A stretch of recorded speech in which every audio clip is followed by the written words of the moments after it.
Let's see how many people need entertainment tonight. I've got a cat in my lap. Oh, well, you're doing your job then.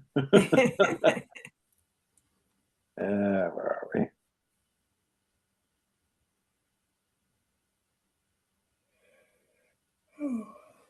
I'm already yawning. That's not good.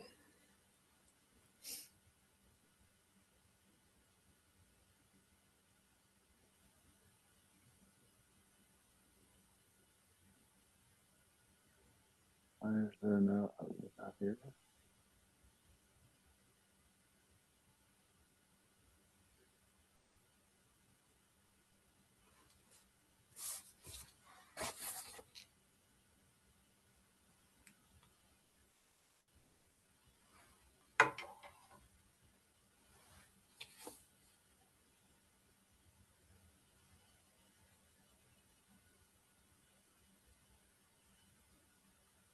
Okay.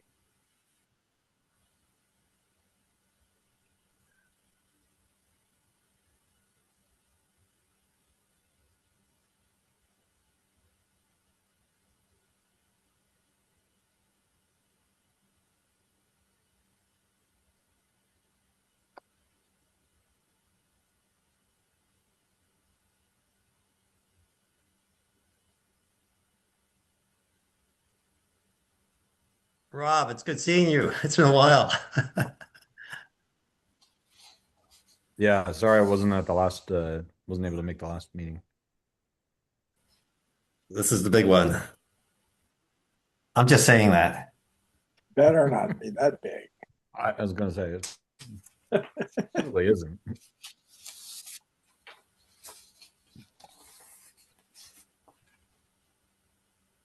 We got Audrey.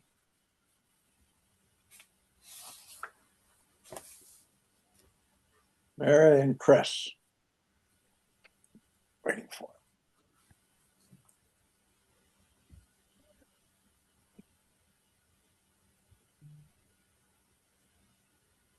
Me and Kathy are the short timers here. There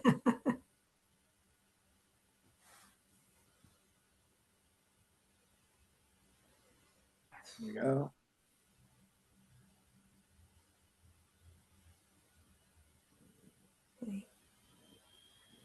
What you doing? Audrey's got dog artwork behind her. Very realistic looking. Oh.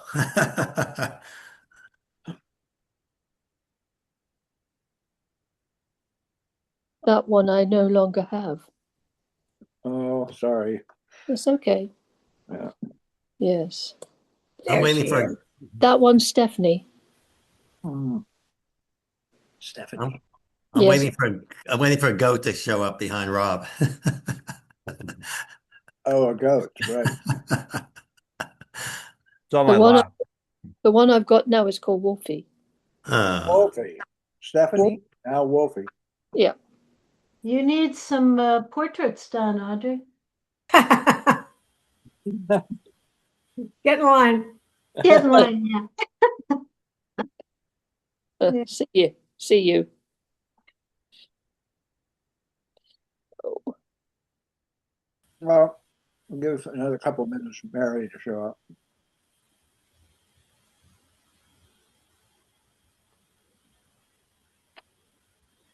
Yeah, we want all of the criminal co-conspirators attending the town Lovely. meeting. Criminal. Okay, Rob. Yeah.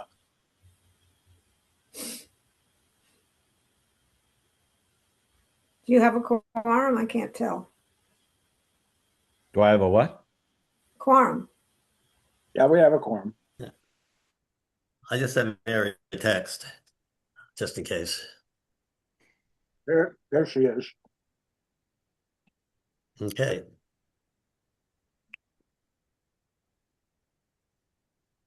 All right.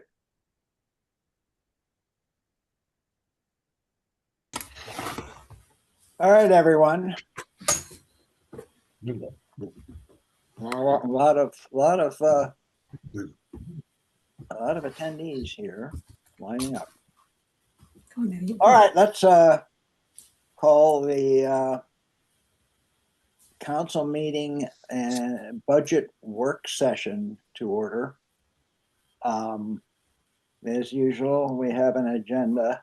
I apologize for making an egregious error on this agenda.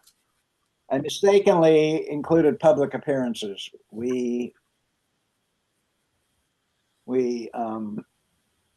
need to focus on the budget and a few other items we have. So I think public appearances, since this is a extra council meeting, the public appearances can be eliminated. So I'm proposing to eliminate them. Also, I added down here an appointment to the playground committee. I'm not showing, am I showing the right? What the heck is showing up? I don't usually show it this way, sorry. Yeah. Let's try that again. Boom, boom. This one. There. No more. Okay. So can I have a motion to approve the agenda and then we can discuss it if there is any discussion? Anyone? Motion to approve the agenda. Thank Second. you. John Porter, I'll second that. John Porter seconded. All right, any comments then on the agenda? Corrections? This Not, sorry? this is Barbara. I do have a comment. Yes. I object to the removal of public appearances. Why Well- would we want to not allow the public to comment on the budget or any other matter that is Well, going to this be? this is a council work session on the budget where I assume the council will have a fair amount of things to say. The April council meeting is wide open for public comment on the budget after it's after tonight. That's reason number one is April's really where we're at after the council makes its adjustments. Secondly, given the public comments that are going around, I really didn't want to expose the council to, a lot of comment on things that aren't on the agenda and that would, if added, would extend the meeting and detract from the main business of the budget work session. That said, if the council wants to have public appearances, obviously can certainly do public appearances. It's just Right, my opinion. So I think it's inappropriate for us to eliminate public appearances. There may be people who are on this meeting tonight who came specifically for that purpose, but even if they didn't, it's their right to speak up for their 3 minutes during our meetings. To the extent that's a motion to amend, I second it. anybody else have any comments on the proposal to have public appearances tonight? If not, then we'll move to vote on the altered agenda. Wait, what altered agenda? What do you, I think we need to vote on the motion to amend the agenda. Yes, that's to no, restore no, the public agenda appearances. is right here. John is proposing to amend it. Is that what you're referring to? No, this is the one so I proposed the agenda. It was moved and seconded to introduce it. And now you're altering it. That's fine. You can alter it. So we just need some agreement to alter it.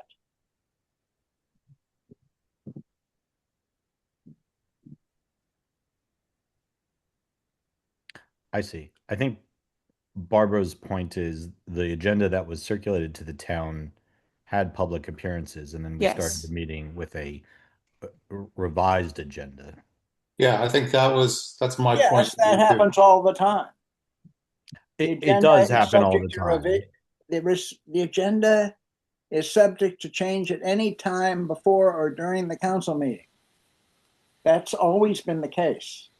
Okay. Do you see that? Yes. Let's vote on the, unless there's debate. If there's no debate, let's vote on the Yeah, motion to that's all we're doing. restore the public appearances to the town council meeting tonight. Okay, all in favor? Who did that? No, Barbara. Was it John or Rob? Barbara moved to include public appearances. Rob seconded. There was no further discussion. The vote, I saw 5 in favor, opposed. Any abstentions? So, okay, is that an abstention, Chris? Yes. Okay, so there's the vote. Okay, it's back on the agenda. Fine.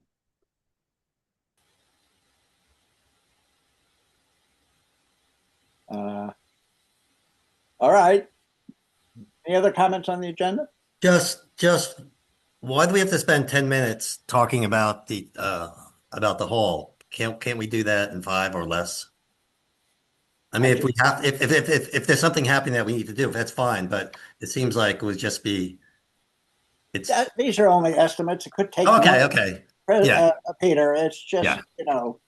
I don't know what questions you're going to The ask. whole though, we could be looking at pictures and doing all kinds of stuff, and I would prefer to spend my I time. don't have any pictures indicated, so as far as Okay. I know, there's nothing to show in this one. Okay, thank you. It's Just about- hinting at moving faster on these things. Okay. Okay, now these times are just guesstimates, Okay. Okay, no other comments on the agenda. We can get moving. All in favor of this, the agenda now as restored with that amendment? Vote, please. Okay, that's 6-0. We have approved the agenda. February 9th minutes. All right. I need a motion to approve the minutes of February 9th, which I can show, but Motion to approve since nobody else is moving along. nobody's speaking. It's Peter. Mary, Peter? it's Thank Mary, you. second. Mary seconds. Okay, do I have any comments about the minutes for February 9th? There's one typo somewhere in here where somebody's spelled twice. Well, Like maybe fix it some it's point. a repeated word. Yeah, just do a check later on. I always do a check before I send it. I thought it Okay, was, it doesn't matter. I'll look it. yeah. It's not seeing anything on my document, but maybe it's there anyway. Okay, let me know if it's just a typo. We don't need to worry about Yeah, it. exactly. Okay. All right, if there are no comments, then all in favor of approving the February 9th minutes. That's 6-0. Minutes are approved. Thank you. Okay, somewhere I have the actual agenda. Did I just close the agenda? Good job. Oh, do it. There it is. Okay. Then we're on to public appearances. Went here to address the council on any matter whatsoever.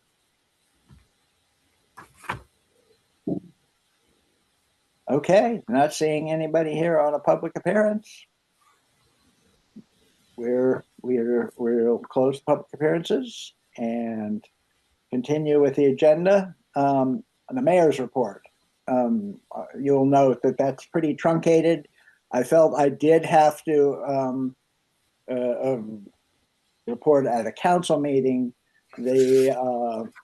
the meeting that the Town Safety Advisory Group, which we ad hoc put together at the last council meeting, met with Melanie Romano, Officer Romano, at the 6th District headquarters, and she provided us the updates on the vehicle vandalism and thefts and on the indecent exposure incidents. I sent out a Grove update with all of that information.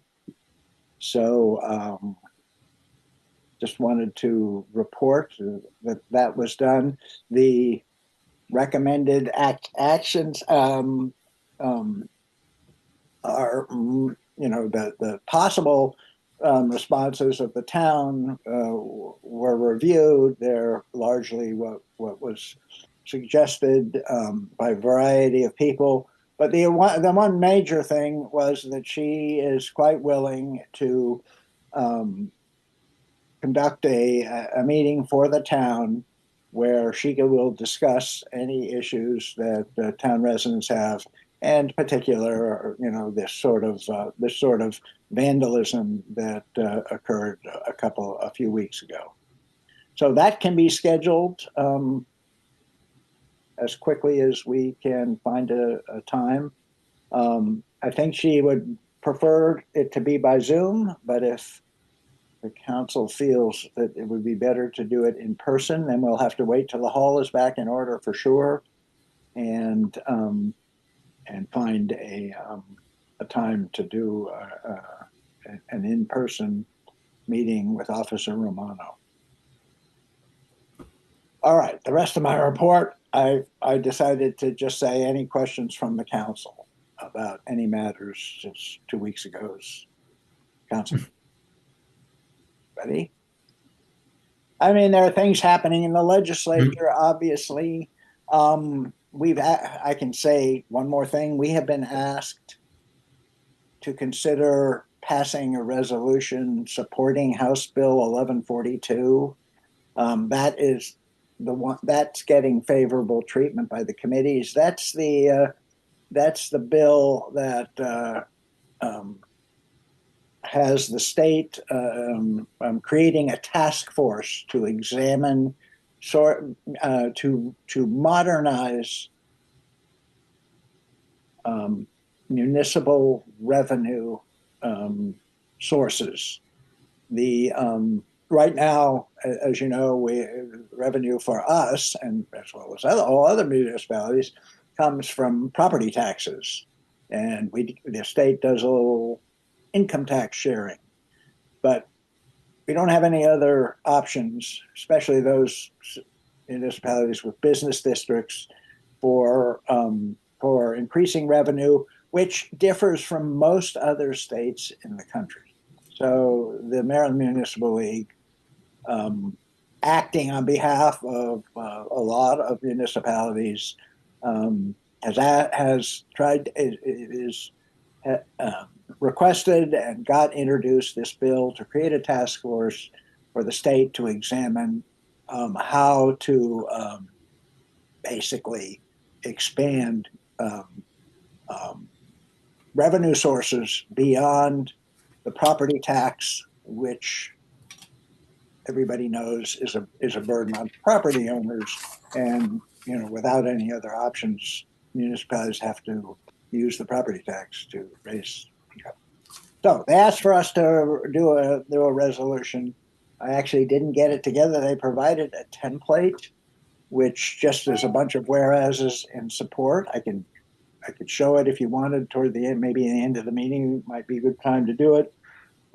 It basically just says, go ahead and do it, and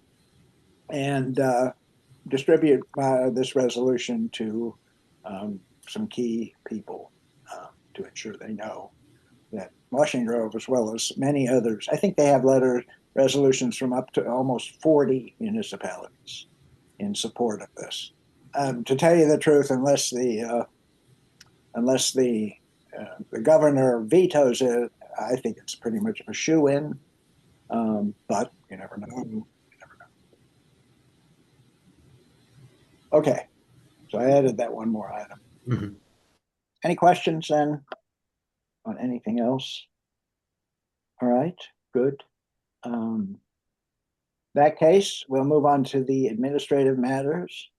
The 10-minute report on the hall sprinkler system. Chris. Hopefully it won't be 10 minutes. We actually started last Wednesday installing large pipe, and pretty much all of that has been installed. Now we're finishing up with, I guess, the smaller pipe, the branches that come off, and sprinkler heads. There's uprights, and I think most of those are put in, if not all, today. But we're waiting for the pendants. They're dry pendants, and they have to be special ordered. So, you know, we had to make sure that the permit was approved and the design was approved before they went ahead and placed the order for these pendants. So, you know, it could be a week, it could be 2 weeks that Chesapeake would be in there trying to finish up their work. So you passed the pressure test? Pardon me? You passed the pressure test? What pressure test? Wasn't that the issue that you had to do a pressure test? No, To make sure- and to get the permit approved, we had to do what's called a flow test, and so Okay. it's a gallons per minute discharge and at what pressure. So we originally did it from Grove Ave and another point down in the circle, and we failed after 2 weeks. It's interesting they didn't tell us earlier. The fire permit reviewer, he wanted it done in the pump room, so they had to come out and do it again. And you passed. And yeah, apparently the numbers were different, but the system as it was designed didn't require any changes. Mhm. So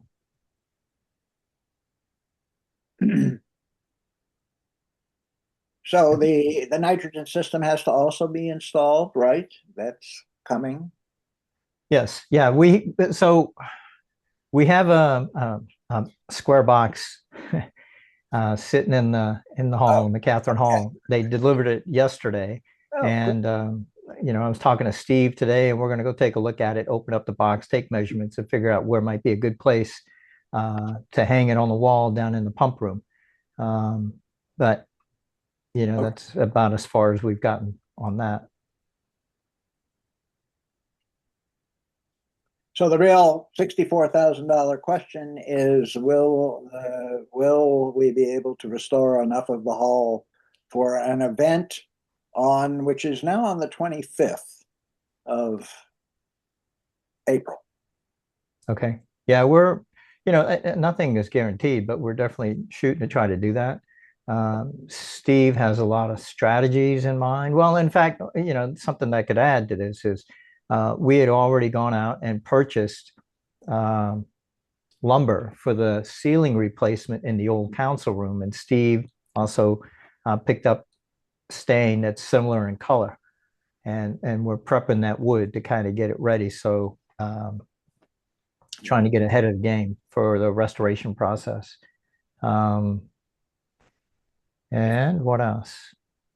I can't think of too much more that, you know, I mean, there's a lot of planning going on, trying to get, so the other thing that Steve is talking about is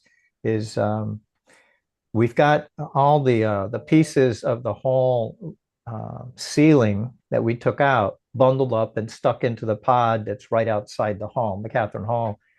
Whenever we can access that hall, we're going to move all of that back into the hall and stage it in there for two reasons. One is we could lay it out and then see how it should go back up. And the second reason is to get rid of that pod in case we need that space outside for an event. That's all I have. Any questions? Thank you. Yeah. No? Questions? Okay. Thank you. Chris. All right. The next item is titled hiring the next town clerk. Mhm. I'm going to let Barbara lead this. The group of us who where we are is we have completed a job description, and we're come to the council, and you have it in the materials. Actually, the whole town can look at the job description and the skills required, which we are ready to. So we're ready to do some, you know, announce the jobs available and that sort of thing using this document. So, Barbara? Well, that's kind of the bottom line. Peter and Mary and John and Jean we've been meeting we've had, what, 4 or 5 meetings to hammer this out.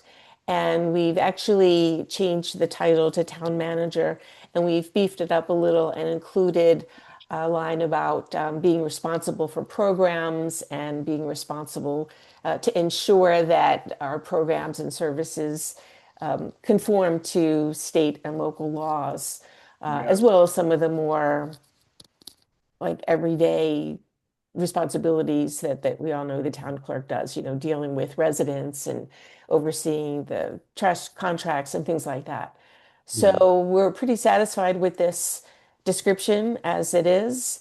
And I think we're ready to go and start advertising it. I think that there are a few really targeted places to put it, like the International City Managers Association, and another one is National Association of Counties. So that would really hone in on the kinds of people that we're looking for and the kinds of skills we want to get for this position. Mhm. Right. Questions? So we were looking at 3 different names. So are we going to go with manager? Well, that's what we Yeah, said. that's what we. That's I what. put that in for lack of any other, feeling of, preference. So, That was our consensus was managers. I just want to make sure that the whole council's on.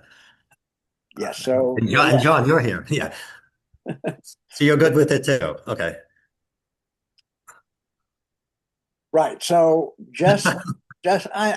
maybe a minor amount of no discussion, just an explanation. So Uh-huh. just like the word town clerk, the position of town clerk, the standard connotation of clerk as it's been through, historically is, it's someone who sits at a desk and, works with some very narrowly defined part of duties and handles paperwork, and that's nothing. Well, of course, our town clerk has never been that narrow. In fact, our town clerk has been rather broad. And this responsibilities wish list, or not wish list, the specifications, is even broader. So the clerk, can have that sort of broad meaning. On the other hand, the suggestion that we change to manager, in some ways suggests a more elevated function.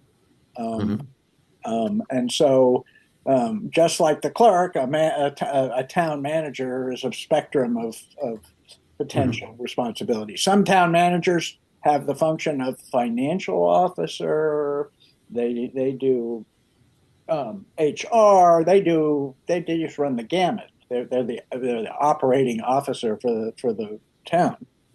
That's not entirely what this manager means, but it does mean does encompass a good deal. So managers seems to be the preferred one. Other options. I do have a question. Is there a timeline for this to get it posted and try to get somebody hired and brought in? Well, Kathy has submitted her resignation as of June 30th. So the answer is yes. Okay. And we would like to have some overlap, preferably before June 30th. Kathy has indicated she's certainly interested in extending beyond if that will be helpful for the new person. So we have that option as well. But so the timeline is we'll get it out and we'll see, what sort of response we get, and maybe it'll be faster and maybe it'll be slower. We don't know. Okay. Thank you. All right. Well, In the absence of any other questions, then we're going to assume the council's fine with this, and we're going to use this job description. There was also a document showing the advertising. You know, we put together an advertisement for the position. Not that anybody has to approve that, but that's what we'll be using. Just to know, the link that's in the that goes to the descriptions still calls it a town clerk, so we just have to change that. Oh, it says to the town, yeah, manager, right. Okay. Next item on the agenda, if I can get rid of this, is an appointment to the playground committee. Jane Klinger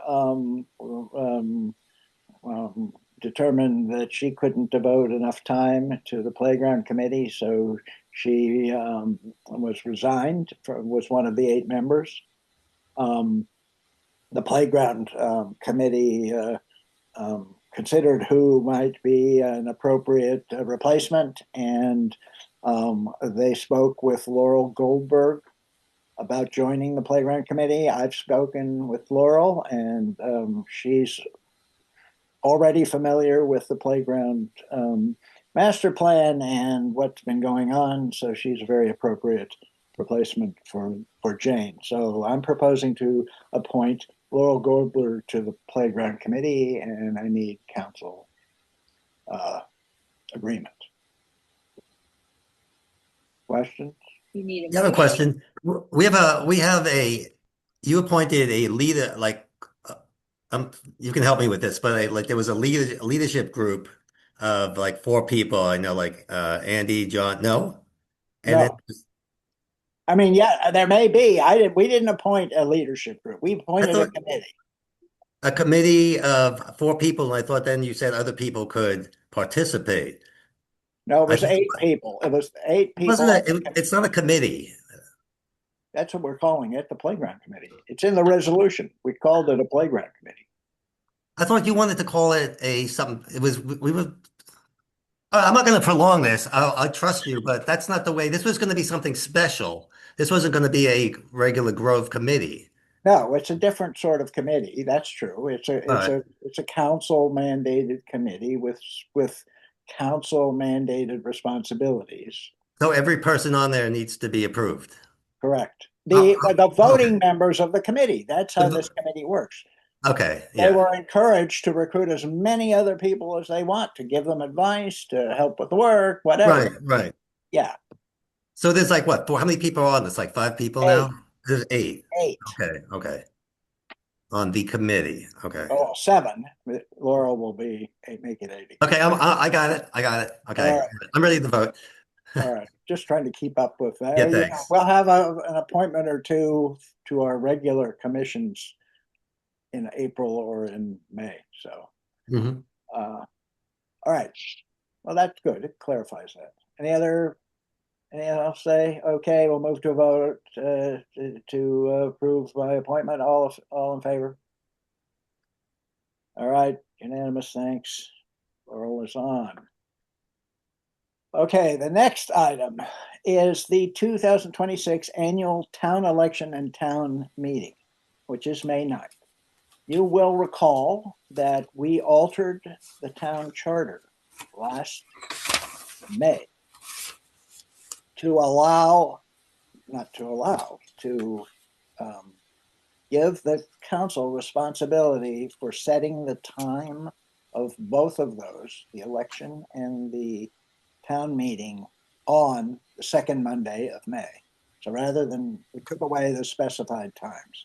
So here we are, we need to set this year's election window and town meeting window. And you'll recall the rationale for all of that was because there was thinking that having the town meeting during the afternoon would be preferable to having it in the evening. So I would propose that we set the election for, well, where are we? So normally the election runs from 4 to 6. 7. 7, 4 to 7, then there's an hour break so that the Board of Supervisors of Elections can count the ballots and in time to report them at the town meeting. So we need an hour gap. We can have the annual town meeting and we need a 3-hour window for the election to be consistent. So we could do the election from 10 to 1 and have the town meeting at 2 or any other time in the afternoon. I think I would suggest that the election run 10 to 1 and the town meeting can start at 3, which gives us, if it was a 3-hour meeting, heaven forbid, but it could be easily. That would allow it to go to 6, and that's still fairly early. Or it could just start at 2 and run 3 hours to 5 or longer. Thoughts? I move that it goes from the election from 10 to 1 and then the meeting from 2 to completion. Say the meeting again, please. I couldn't hear it. Starting at 2 until completion. Thank you. This is Mary. I second that. Any comments or contrary opinions for that? All right, we'll move to a vote then. All in favor of setting the election for May 9th, 10 o'clock to 1 p.m. and then the town meeting starting at 2. All in favor? All right, no opposed because there's nobody left to vote. Thank you. All right, now we get to the main business for tonight, which is the town council budget, which I'm going to let our treasurer take us through. So I need to give you the old sharing. Yeah, the budget I have, John, is the one I sent to you in Excel. I don't have the PDF that you put together. Oh, I didn't want to show the PDF. I think you want to show the Excel. I can show it, or you can show it. You can show, and I have up, and just so people know, any late incoming tweaks, changes, requests that didn't get in will be brought up tonight. Exactly. So if what you see is not what you thought you would see, that is why. This is why we have this meeting, is so we can go through it and make any changes. Yeah. I don't know. Okay. You might need to make that bigger for some folks. I don't need it because I have my own copy up, but other people might want it larger. Well, That's good. So, yeah, you want to get past that grade part, just so folks know all that grade part is nothing but formulas that roll up all the detail, and the detail is where we make the changes, so everything flows upwards. So if you get below that dark black section there, so in the income, kind of to refresh what John said, our income's pretty static. We have property tax, dwelling tax, which is our refuge. And I'm talking about the larger items. Income tax, we do get a portion, an allocation of folks' income tax. And then the highway user revenue, we get a portion of that. And then the county municipal tax duplication, which I struggle all the time to explain, but basically because we cover certain things that other folks in the county don't cover. So we're expending extra money for that. We are given, I guess you could call it a rebate. It's money to help pay us back for items that we shell out. So those are our big ticket items. As you can imagine, they're a little difficult to forecast. It's like a crystal ball. Try and figure out who's going to pay what income tax in 2027. But we have historic ways about going about that. And with the property tax, um, we we are told by the county what we should expect to charge in terms of a rate. And we do need to approve these rates. So what is up here in the income detail, the property tax, because assessments are going up every year. The property tax is aimed to give us kind of a constant stream of revenue. And if you think of mathematical equations, as the base goes up to have the same end result, the rate against that base goes down. And as long as I've been treasurer every year, the rate that we are recommended by the county decreases. That isn't to say we couldn't change that if we wanted to. But what's reflected here is a decrease from 0.2270 to 0.2214 per $100 assessed valuation. All of this comes to me from the county, and I just go with that. The dwelling tax that's on here is really a reflection of what we pay to Casella for our trash and recycling pickup.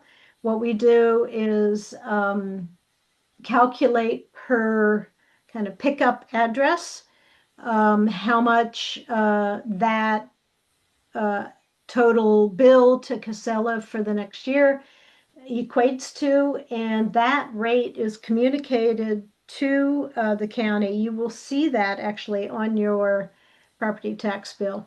I've double checked it myself, and it does actually show up the way it's supposed to. Yep.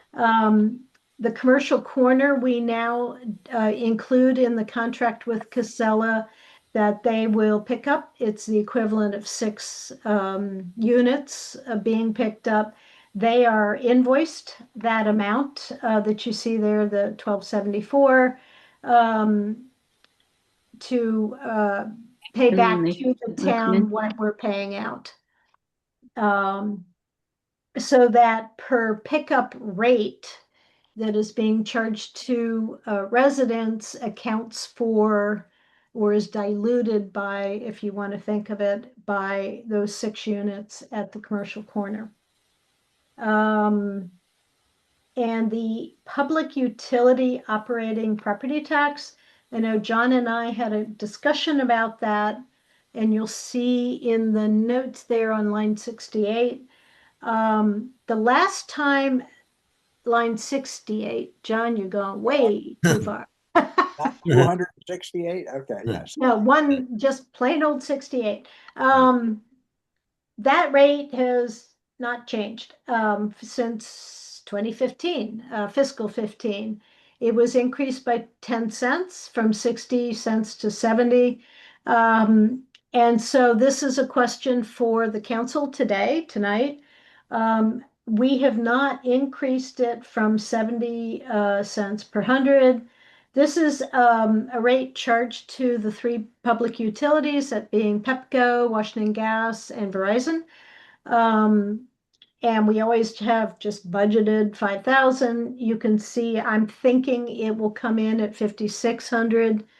I still have not gotten an answer from the county as to what base this rate is applied against to come up with this amount of revenue. But it's a matter of conversation with the council. Do we want, it's been what, 11 years, to increase this at all? It's a source of revenue. And so John and I wanted to highlight that, which is why it's in purple. Do we want to change that by 10 cents was what we were proposing per 100. Like I said, in fiscal 15, it was changed from 60 cents to 70. and has stayed there since that. I don't expect a discussion or answer at the moment, but perhaps, John, we may want to take revenue-related questions at the end of this presentation on revenue and then before we move on to expenses, or we can discuss it right now. Yeah, I don't know what to say. This didn't round off. So if the basis for the 5,000 remained unchanged and you increase the rate from 70 cents to 80 cents, you'd increase the revenue to $5,700 from 5,000. That's the net effect. It's about whatever percent that is. It's small. It's a 15% roughly, maybe, increase. I just think so I'm going to bet that the public utility operating property tax is based on something which is depreciating. I'm not sure about that. We're trying to get an answer. But our individual resident tax on property tax is based on something that's appreciating.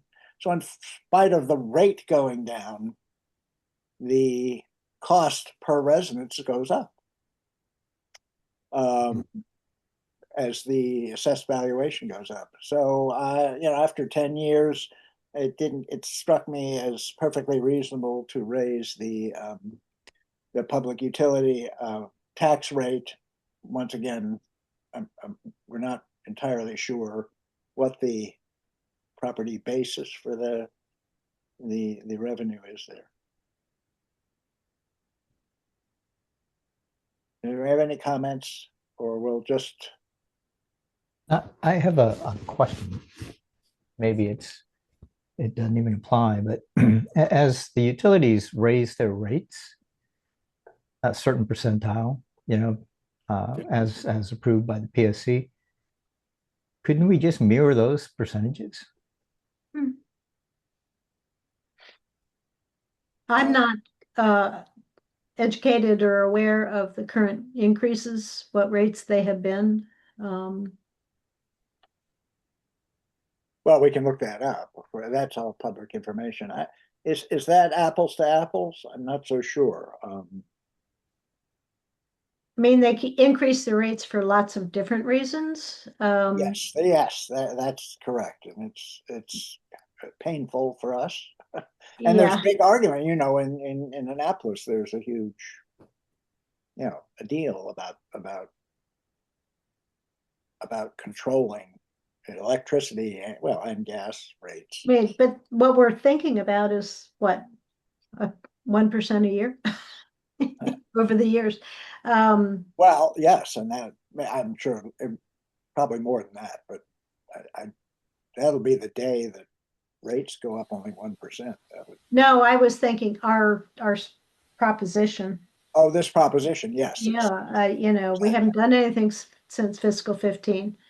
So I recommend we do it just to be consistent with our property tax issues. Also, the costs of running the town, should burden the both private property and public property. Is there any downside to this? It seems like it's a logical step to go up 10 cents. I have no idea, Peter. Yeah. Okay.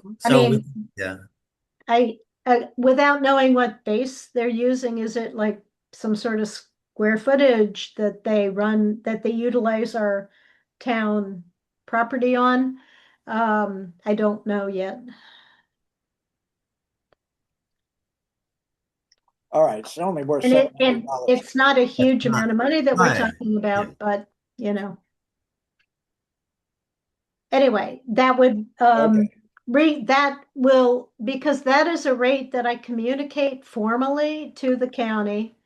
I do need some sort of formal action ultimately out of the town meeting, that if the council chooses to change the rate, and it gets approved by the town in May, that rate will be communicated officially. So ultimately, we do need to have a decision. Right. Shall I move on? Yes, please. Income taxes is, like I said, it's a crystal ball. I have no idea what income taxes people are going to file in a year. We use a tried and true formula based on actuals to project out what we think. It seems to the actuals come in a little higher, as you see in the middle column there, the 197, because the state goes back in time if people file taxes a year, 2 years, 3 years late, which happens. There are reconciling items that there's no way to predict. So this 168,850 is taking a little bit of historical reconciling items into account. That's why you have a larger jump from the fiscal 26 budgeted amount. But I try to be conservative. I'd rather be conservative on revenue because you never know what happens. And what with the economy and people losing their jobs, who knows what will happen in a year from now. So that is how that comes about. That's, a fairly significant portion of our revenue. The other item, the others are very small. On line 74, that's in purple, the cable television franchise fees. Again, it's not a huge amount that comes in. It's pretty consistent. We get checks every couple of months from Comcast and Verizon for using the town to put their wiring through. I know I will turn this over to John to carry this discussion forward as far as the idea of perhaps passing this small amount of money on to the Maryland cable. Yeah. Take it away, John. Okay. So the cable companies negotiated with the county and municipalities. We lumped in with the county, I believe. I think Gaithersburg and Rockwell had their own separate agreements, maybe others. When the franchise fees were agreed upon, and this is of course payment for the use of the property, the telephone poles, for wiring, and doing all the wiring, whatever, to supply cable to residences, and so those franchise fees are divided into two pots. One of them is paid directly to municipalities, and it's based on the number of cable subscribers in your municipality or your jurisdiction. And it is nominally earmarked for media expenses, audio, visual, internet, whatever expenses. The other pot, the larger pot, goes to the county and also to the municipalities, and was determined. I'm not sure what the formula was, but that franchise fee for the county uses their portion for it comes in two flavors.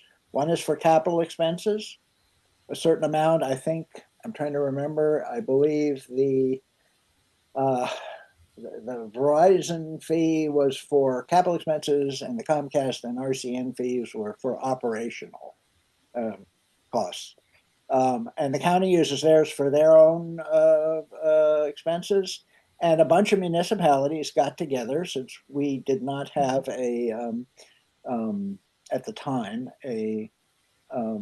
and did not have, but desired to have a public um, cable network. So Montgomery Municipal Cable Channel came into being, and we, along with I think it's 12 other municipalities, or maybe it was more, it's fluctuated a little bit, um, gave our franchise fees over to Montgomery Municipal Cable. All right, fast forward. Those fees have been supporting Montgomery Municipal Cable. The Montgomery Municipal Cable, and I'm on the board, by the way, so that's why I know all this in some detail. The funds received, the cable company, the MMC has a reserve. Unfortunately, the reserve is all in the capital expense pot, and the operating expenses pot gets used up every year. And that amount has been declining, because as has the capital franchise payments, to the point where operations are now in the negative. And Montgomery Municipal Cable is in the red.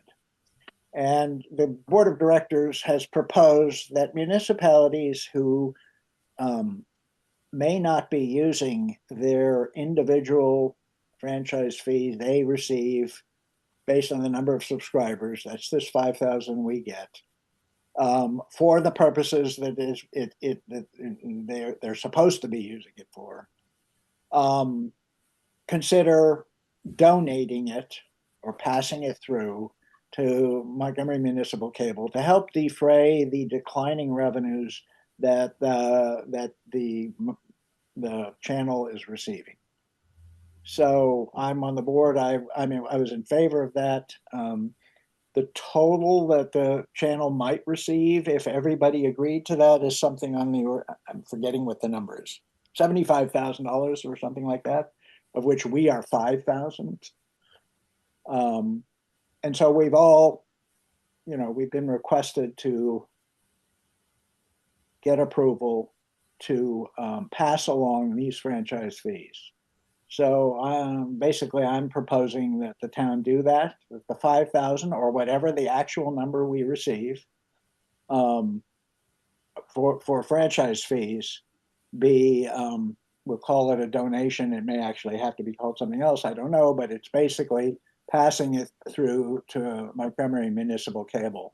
So as a consequence, this is the revenue from that source, and then way down at the bottom, where we are passing along here some donations to the fire department. No, yeah, right there. So this would be added as a donation to the cable company. Any questions on this? I was muted. John, I have a question. What do we traditionally do with that $5,000? It just goes into the general fund. It's not, doesn't, we Okay. I thought that marked for anything. you kind of intimated that it was supposed to be. It sounded like Yes, it was supposed to be, and we haven't actually accounted for it. If somebody asked us to account for it, I'm sure we could account for some of it on some years, others not. I should have pointed out that we have recently, in the last several years, received a lot of I consider valuable support from Montgomery Municipal Cable. They've done a lot of films for us, videos. Yes. Mm-hmm. They set up our hybrid system. They gave us all that equipment. Mm-hmm. So we didn't pay anything for that. We had the technical advice. They're going to do our town meeting again this year. Mm-hmm. So we do get, both tangible services and, public relations productions from them. They filmed our Halloween. That's right. An hour for they were 2 years in a row. No, they're good. And so this is almost like the right thing to do with the money. We're getting it for a reason, and this way we know it's being used for the right purpose. I think that's a nice way to look at it. I think you put it well. That's kind of my mm-hmm. the balance sheet that I think should be Right. considered.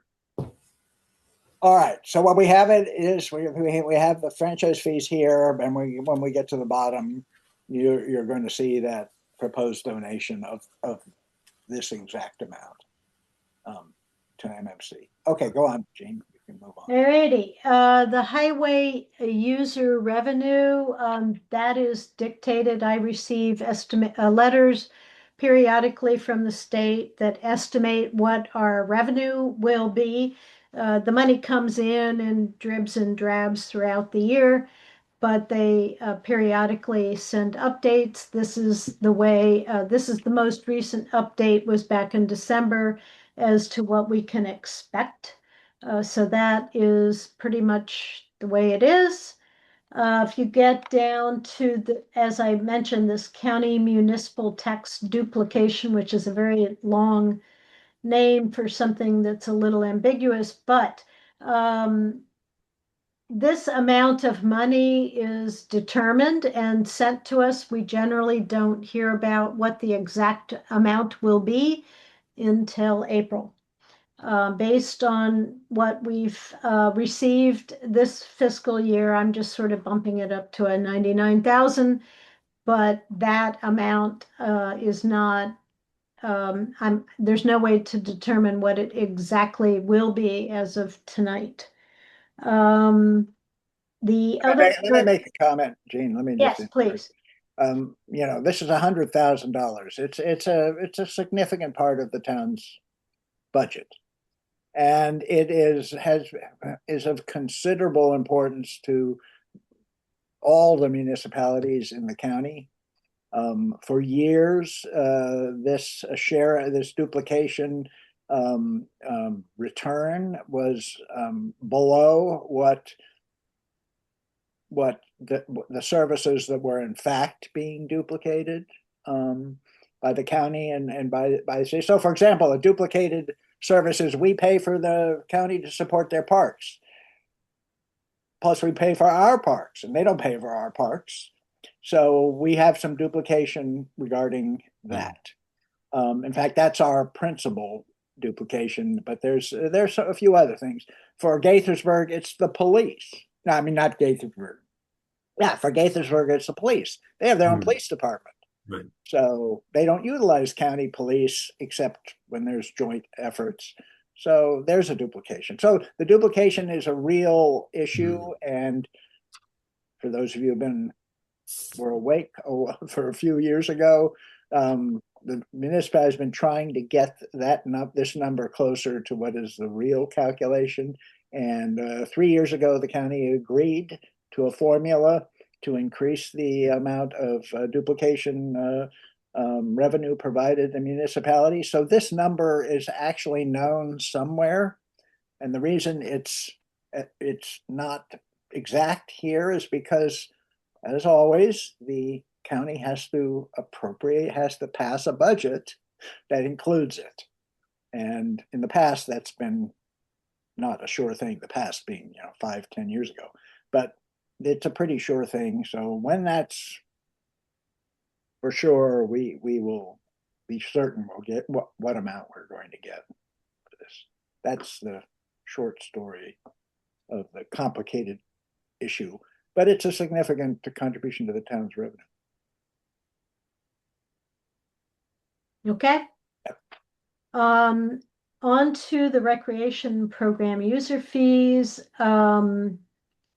Washington Grove Film Society, last year, the council had agreed to not ask the Film Society to charge fees for folks who come to see the films on a trial basis. I think actually that was 2 years ago. And attendance increased as a result. John, I know, can you pull up the email we got from Bob Kristen on attendance? Well, I don't have, if anybody really wants to see it, it's not. But not charging a fee has increased attendance. They do track it. Yeah. So we're putting into this budget a continuation of what had been approved previously to not ask for a fee to be charged per film. That is why there's currently a 0 on there.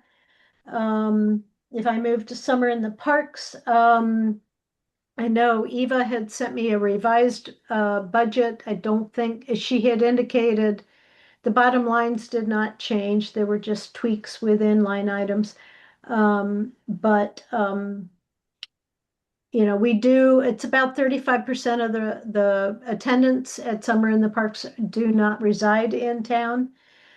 So there is a bit of a subsidy that goes on that you'll see in note 5.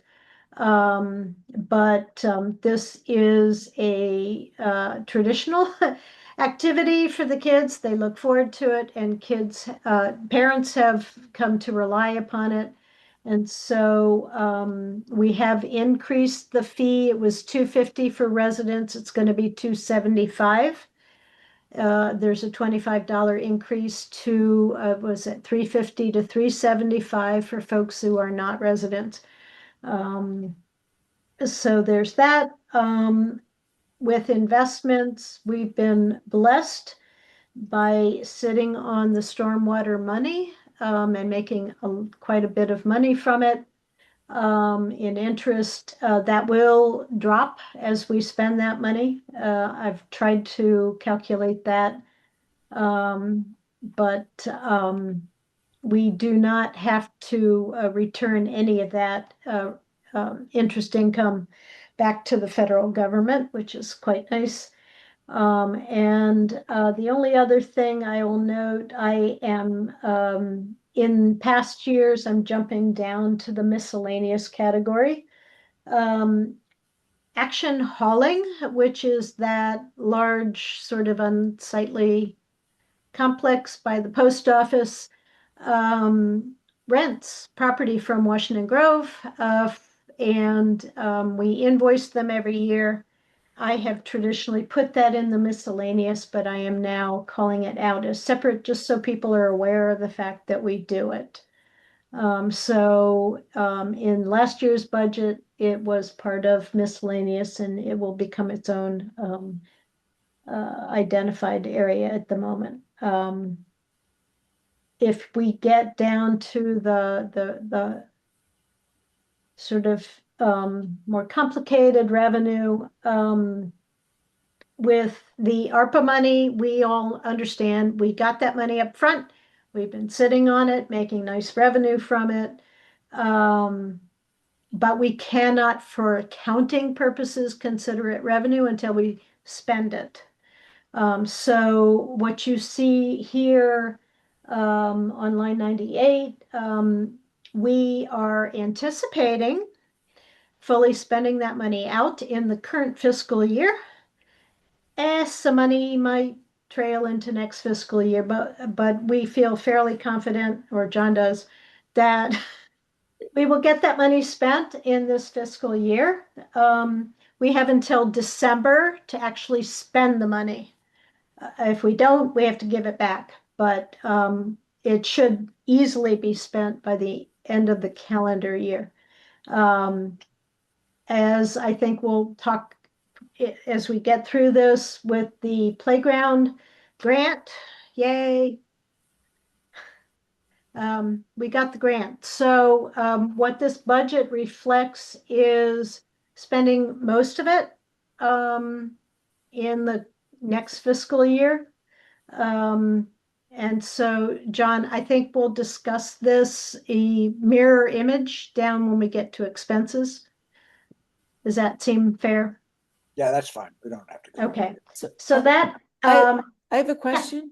Sure. So why is it 150? I thought we were going to get 250.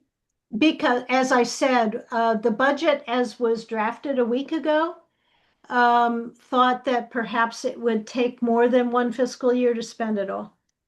So the idea, since this was put together, was to just budget as if it would all be spent in fiscal 27. And we'll discuss that when we get down into the expenses. And to the extent you'll see that 150 is down in the expenses, they match each other, income and expense.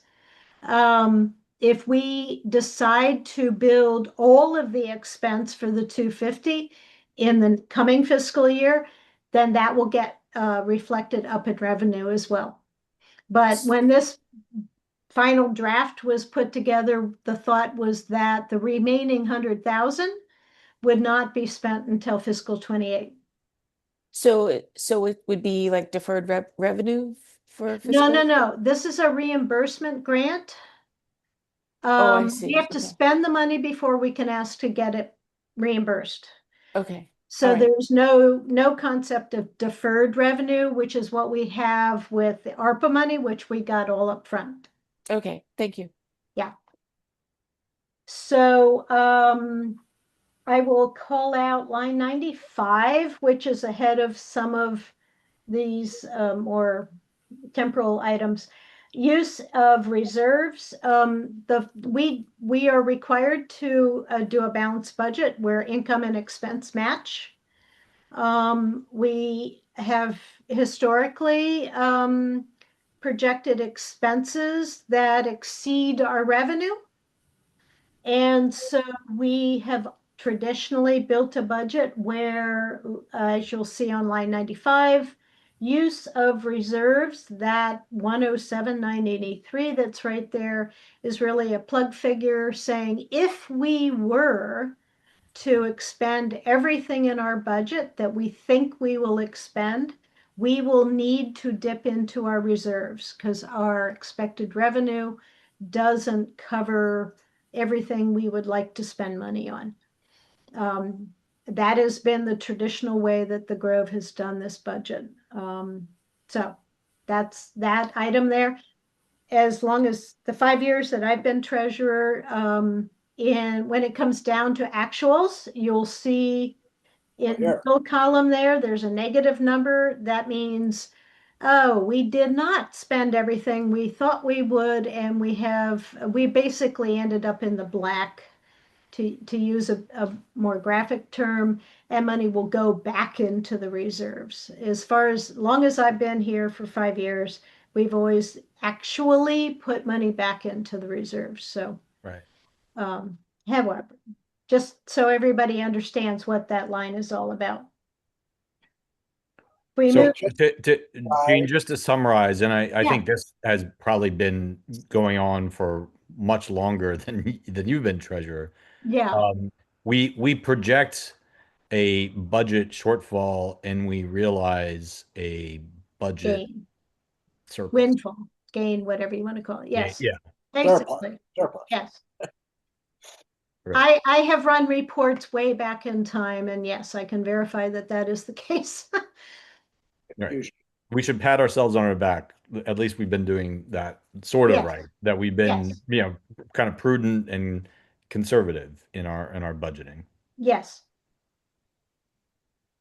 So we got that going for us, which is nice. Yep.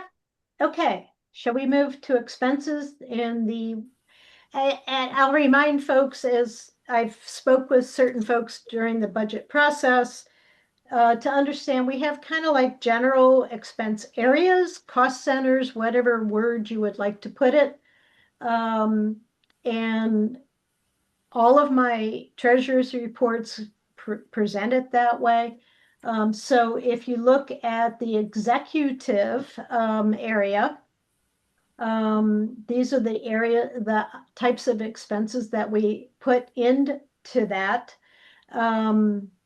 For the town clerk's salary, the group that put the job description together did a little research and came up with kind of a salary range based on experience. And so what we put into the budget would be the top end of that range. Hopefully we find somebody who can just answer all our prayers and do everything on our wish list. We wanted to budget for the top end as opposed to the median end. And we have added in 40 hours for Kathy to come on contract to help kind of train answer questions, historical knowledge, that type of thing to ease in the new person. So that number that you have there, that's why it's so much bigger. The other area, website maintenance, if we look down on note 8, we just know that we need to do a fair amount of beefing up with content support with Christine stepping down. The idea is that hopefully a new clerk could do some of the day-to-day website updates, new events, information, that type of thing. But to really improve the website functionality, we would hire that out, and that would go in that area. That goes along with absolute, like, really modernization, which is the next line down. So between those two different line items, which would be contracted out, we anticipate that. You'll see on the ADA aids and services, we're putting in for 10,000. There is a regulation. We need to do this. Federal mandate. Yeah, we have to do this. We had in the budget for 2 years running 2,500 that we would do this with. Current estimates are that was woefully too little, and we're putting in 10,000 because we do need to, by legislation, make the website accessible in new ways. The other item that's an increase is the office equipment. We anticipate getting the new clerk a laptop and any other new equipment that might be needed, scanner, that type of thing, so that there's a little flexibility in that. So we put that in there. Huh? Let me just expand on that. It's actually, we anticipate getting additional archivist help, and for both the new town manager and archivist. We want them to be able to work remotely, and so a laptop is the ideal piece of equipment, and that's why it's so high. Yeah. On the Maryland Municipal League, I've been I'm inquiring sorry. with them. Why do we want the town clerk or manager to work remotely? I don't. To make the position a little more desirable, as well as when they work nights, like tonight. They could have a laptop where they could put notes directly on instead of taking manual notes and then having to enter them when they got into an office with a tower type of computer. Right now, it's just a tower computer. I don't think I realized that. I hope that we are making clear to candidates for the town manager position that it's in office. Yes, yes. So Rob, yeah, I mean, and Barbara could explain. Any of us could explain that. The even today, the clerk holds office hours when they are present and available. The door's open and they're available for people who walk through the door with whatever issues they have. But the fact is that to have a period of time to work on whatever needs to be done, and for the new town manager, that has expanded. They need time where they're not interrupted. So the office hours are not the whole day. They're only part of the day, or there, could be some days there would be no office hours. But so that's one reason to not have the manager available 8 hours a day or whatever, 7 hours a day. The other reason is, as Jean said, is to provide flexibility so that the manager could attend the town council meetings, planning commission meeting, whatever meetings we're going to saddle them with. Yeah, I'm sorry. I should have been more precise. I have absolutely no problem. Laptop makes perfect sense for all those reasons. I was reacting to the comment. Maybe I read too much into the statement or the comment that the town manager was going to work remotely. No, that would just be part of the time, a partial. I got it. I understand. Okay. All right. Moving on, there's not a huge change in the financial administration. As you can imagine, Rippling and QuickBooks, their rates per month keep increasing. I've accounted for that. We do now have an Amazon Prime account, and I encourage residents who have a need to purchase that type of item, whether it's Summer in the Parks or Peter, so that we can eliminate some of the delivery charges and whatnot, get special pricing. And I see Barbara has her hand up. Yes, I have a question about the town treasurer salary. Yes. So there's an increase there. Is that an increase in hours or hourly rate, or what is It's that? an hourly rate, and I'll leave that to John. Yeah, I believe, well, Jean's here, but and we can discuss this without her here, but hopefully it's not necessary.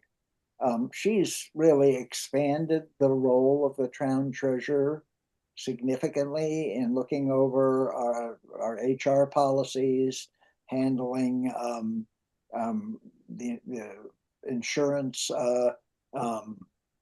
requirements that will improve our rates for insurance and our cover and things like that. I think she's been so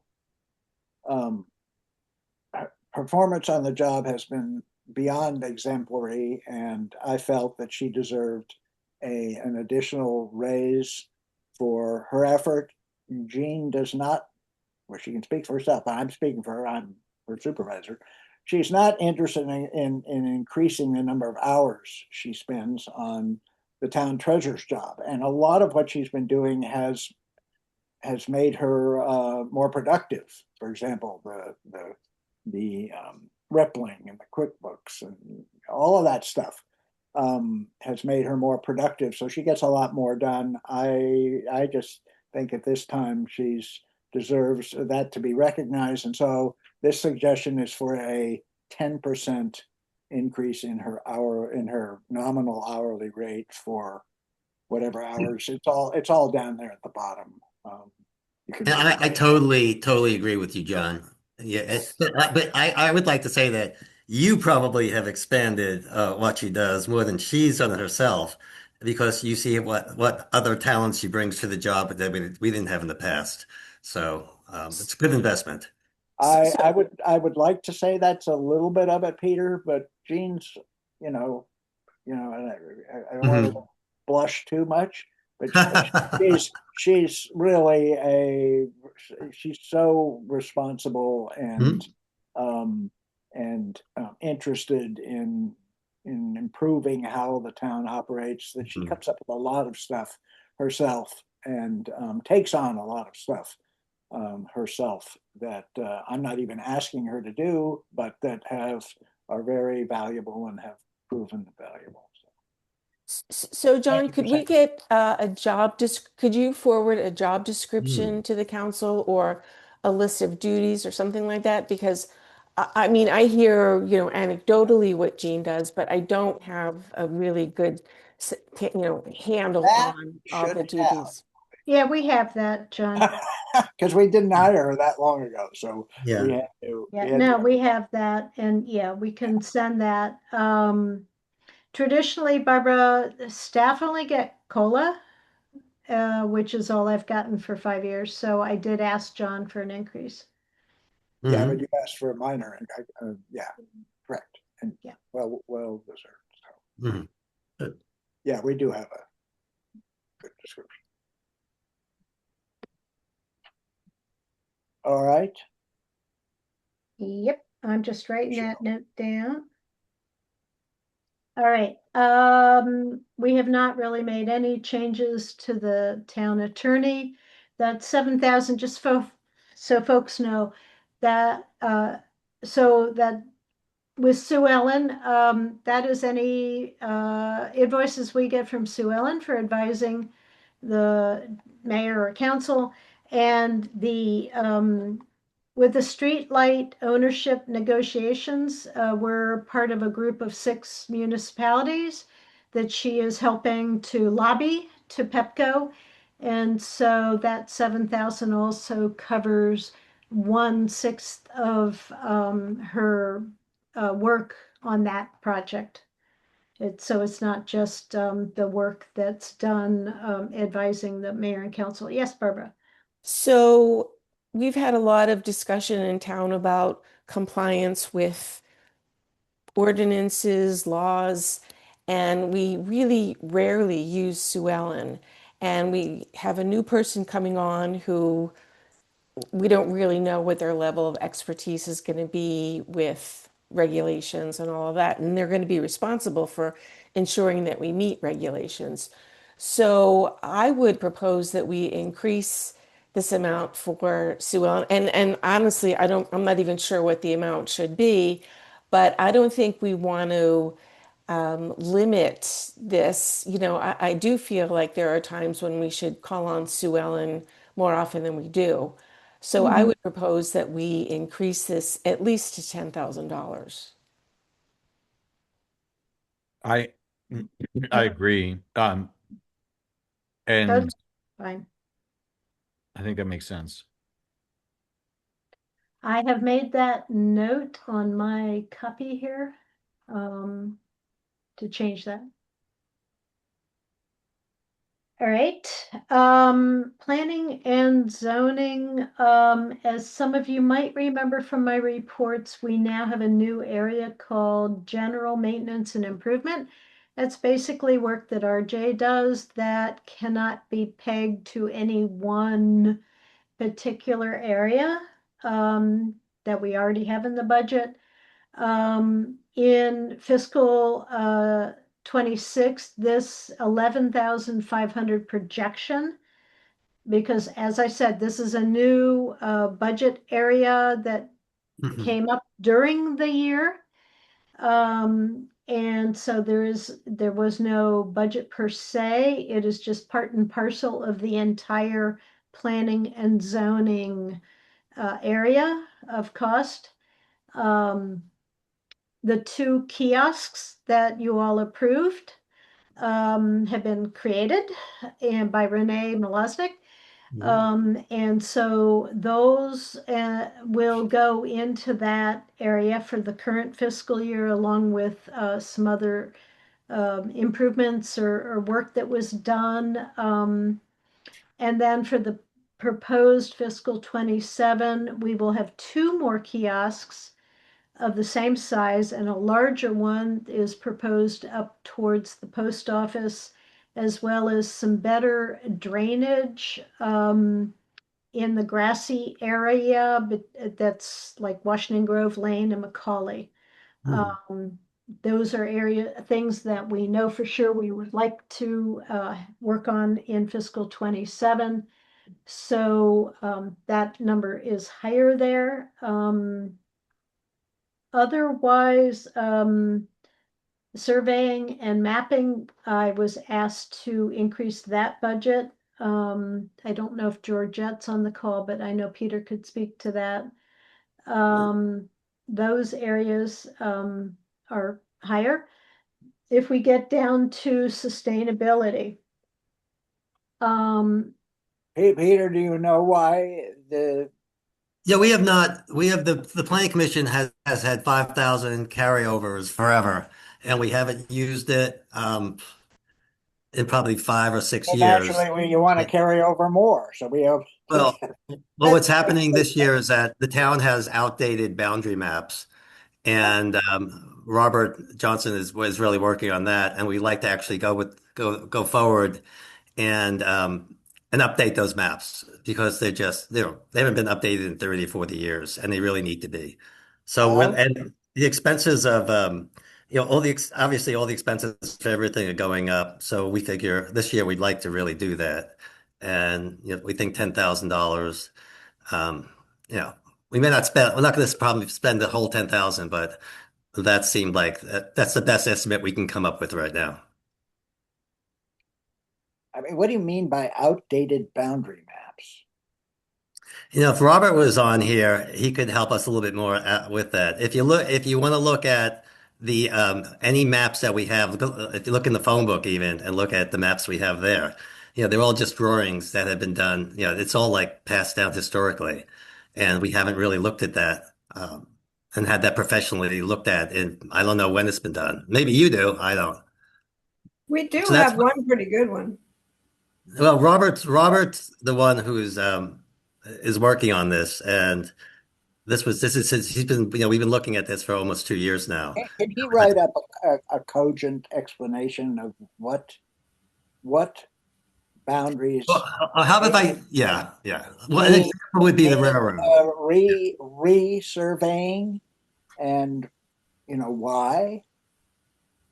I mean, because not all boundaries are of any significant. I mean, have any consequence. We had a project. The reason this was in there, it has survived the project apparently, was to and Charlie of Charleston, of course, was the instigator and the executor of the thing, was to create surveys of the town property by block, so that which would greatly aid residents when they had to get surveys of their property, obviously, particularly in the oddball lots that we have. So those were all surveyed, and subsequent surveys are based on the town's property lines. And that's all that was determined. And so all of that made sense. So I'm not saying that what you're proposing doesn't make sense. Well, so here's to make you feel a little bit more comfortable, okay? Yep, sure. So the area that we're most concerned with is the area along Railroad Street. That would be one place, and that would be, normally we'll spend like $5,000 to get one, as every year we do a certain section. And so that's what we've been talking about doing for 3 or 4 years. And sometimes we think we need it, sometimes we don't. But now that we're working on Railroad Street, and we want to do work across the street near the railroad tracks, there's a lot of, like I said, Robert's done a lot of research on what the town can and can't do on the other side of the tracks. And we'd like to actually get that surveyed. And so that would be part of this. And that would be over 5,000 right there. But we can also, we can assign Robert, can write this all up for you as far as getting a little bit more information. I mean, I'll ask the top question is why can't the county mark off their right of way? Yeah, well, why can't the county do a lot of things? I mean, not to be Well, I mean, facetious, isn't that the issue? Where the property? Are we gonna establish the line between the county responsibility and ours? we have the same challenge on Washington Grove Lane too. I know we didn't. Yeah, we did. But I don't think this is the place for this discussion. Okay, fine. Sorry. No, that's okay. And we can, if when we come, we can just do it this way. We can have the money in there, and if the planning commission wants to use it, we could justify it to the council at that time. How's that sound? We can do it Okay. that way. Okay, good. Okay, sustainability, the 1,800 from this current budget is being carried forward, and adding to that is a membership in an organization called ICLEE, ICLEE. We recently did not renew with them, but the Sustainability Committee would like to. It's a $1,200 fee. As I recall it, it does last for 5 years. So that has increased the 1,800 to the 3,000. There was an item they requested in their original request for some compost bins that has not been really discussed at the council level. So When can we bring that up? Because they right you know, now, they want, huh? Okay, Right. because right now, the hope was to, I mean, it's a heavy labor intensive work that everybody's been doing, and the hope was that they could combine some of the volunteerism for making these composts with a little bit of help from RJ. And I know some of it in terms of him delivering some of the leaf piles is already in part of the contract, but this would be they were hoping to get like an hour a month to have them help to turn the piles and add water as needed. That just it adds up to I don't know if you walk by the maintenance shed, but there are always 2 or 3 people out there doing it all. So it's just a hope to combine volunteerism with a little help from RJ. So they came up with the number of hours and about $800 additional. And that So- also includes just a little bit of material for securing the bins with some cinder block, which is like, $30, and buying an aerator, which is about $80. So these are all just to try to, the fact is it was pretty successful. They produced a lot of compost that went to the garden and also went to the F&B for different places around town. And a lot of residents made use of the compost. So it's not just sitting there, it's actually being used. And they have 2 additional bins for this year, the 2 at the Bamboo, which will will add from 4 to 6 bins producing the compost.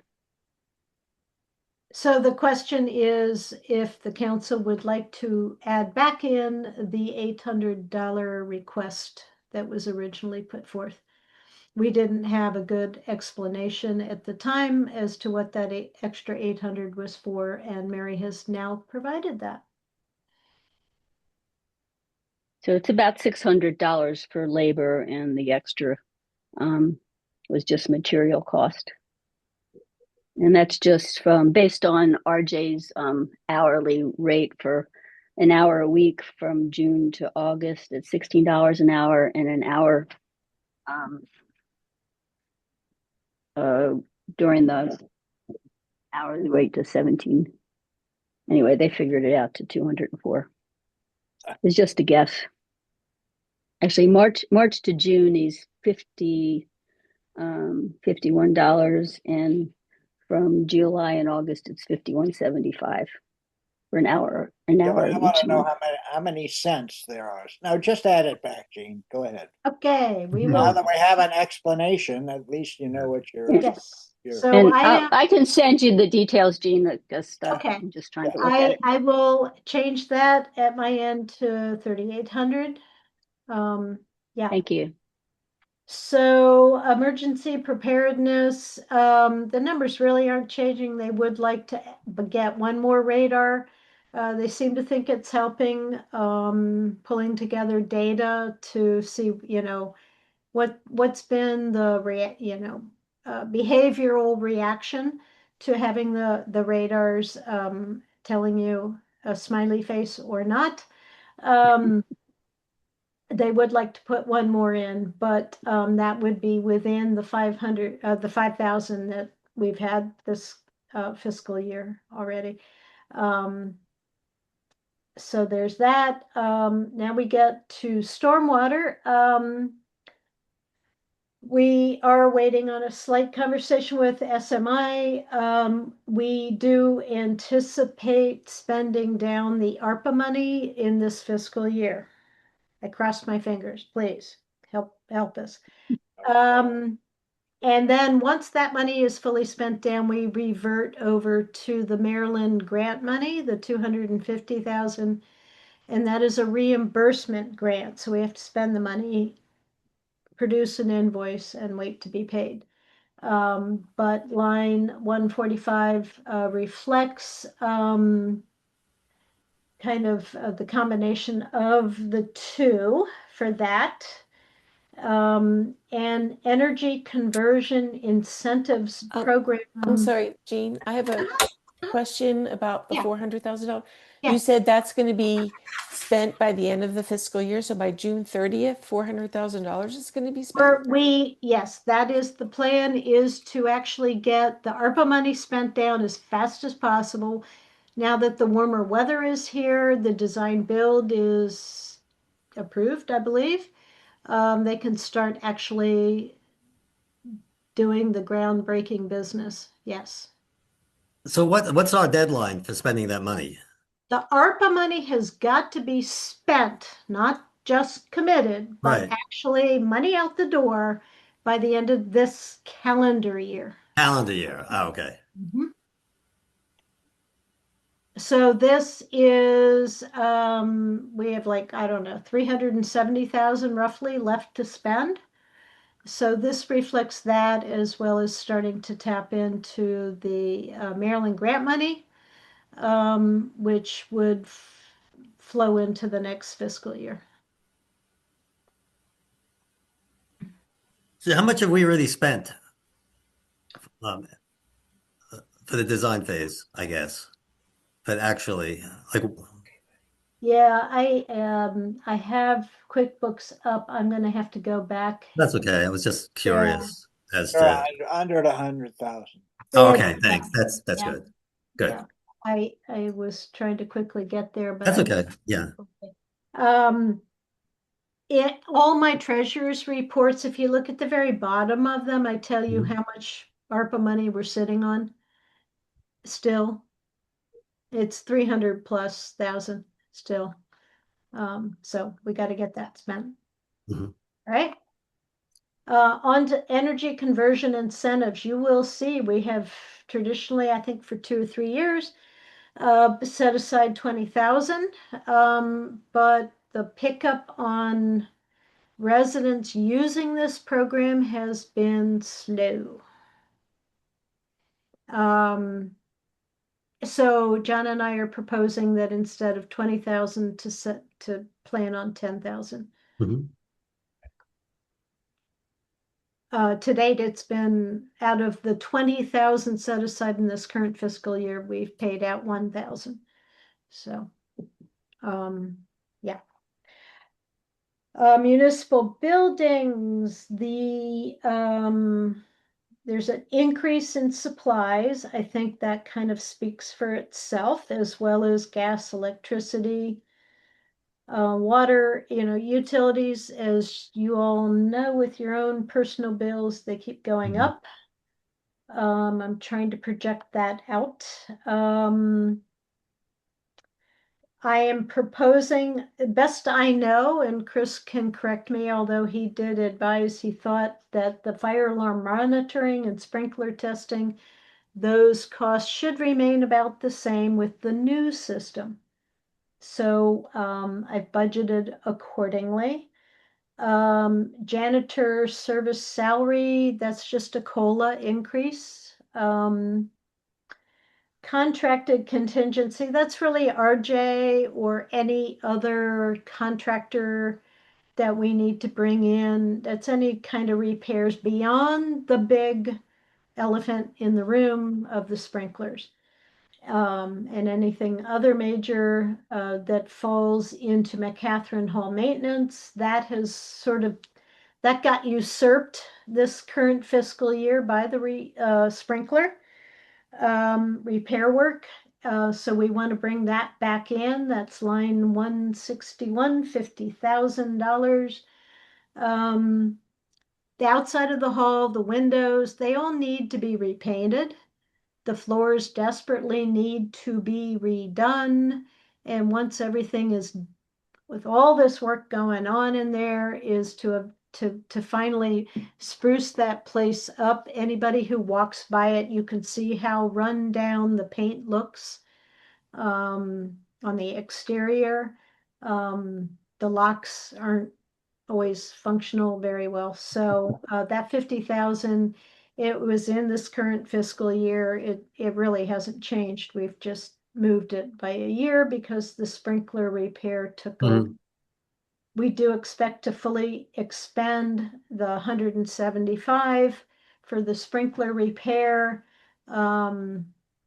And that includes a few things, as Chris has reported on before, about new ceiling fans and lighting and a few other things that'll all go in with that, doing a deep clean of the office as well as everything else. Moving quickly, hopefully. Streets and roadways. I got tired of tracking $100 budget on street name signs, and I've blended that in with supplies. Resurfacing, that is one of those things where it's so expensive. We bring people in based on what we know, and we try to do one big project that goes across 2 fiscal years. While we have them in, because they only want to do big projects. So you will see the 50,000. This should happen, right, John? Soon, right?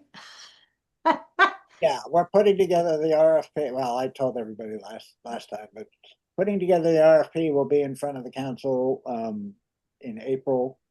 You know, if we're going to have 100,000 to in the budget, the combined budgets for this year and next year. There may be a decision that need to be made based on the last time I assessed, or we assessed, condition of the roads. There weren't any glaring high priority items left after we did the work 2 years ago. So we'll have to see where we are. There's always an argument to be made about, you know, being proactive. You know, you got the money, we have the revenue comes in, the highway user revenues, that can only be used for walkways and roads. So we can keep up with our repaving, but we'll see where it goes. As I say, April we'll get the RFP out, and then in the May meeting after the annual meeting, we will hopefully be able to award a contract for the work that we deem reasonable. And materials have gone up dramatically in price with the cost. Yeah, that's interesting. I can comment. I was going to comment on that in April, but I you know, last time. So the repaving contracts always, the vendors always include a provision that this is based on current asphalt prices, and the contract is subject to change of asphalt prices because they can't predict where the asphalt prices will be when they actually do the work. So I know how to look up the asphalt prices, and believe it or not, as of March, the cost of asphalt is exactly the same as last March. Yet oil prices, of course, have gone up by 150%. So it may still go up, in which case you get less for your money. In which case I may make a recommendation that depending on the priorities for road work, we may want to defer the work until the price of oil decline, the price of asphalt declines. But as of now, what I thought would be the case, that is significantly higher asphalt prices, isn't true today. Okay. All right. Factors.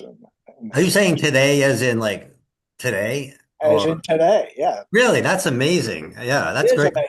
I mean, you know, gasoline goes up the minute oil prices change. Right. And asphalt prices, apparently there's a lag. I don't know how much of a lag or whatever, but whatever. Yeah. And we would be doing this work like June, July. Yeah, not till June. So there's still plenty of time for the price to go up. Yeah. All right. So we'll leave that at 50, knowing that it's really going to be a contract of maybe 100, and it just goes across both fiscal years. Snow and ice removal. When I put this budget together, we thought 6,000 might be enough. I got 2 more invoices for the last snowfall. The actual I project out for this year at almost 8,000. So I am proposing perhaps 6,000 is not enough if we want to budget a little more. Hearing nothing, we can leave it at 6, and if we go over, we go over. Yeah. Mhm. Cross our fingers, no more snow next year. Yeah, yeah. Alrighty, streetlight operations, that's the Pepco bill from for our streetlights. And it just keeps going up and up, so there you have it. Mhm. That's everything else about the same. Walkways, really no change at Could you just explain this lighting design consultation?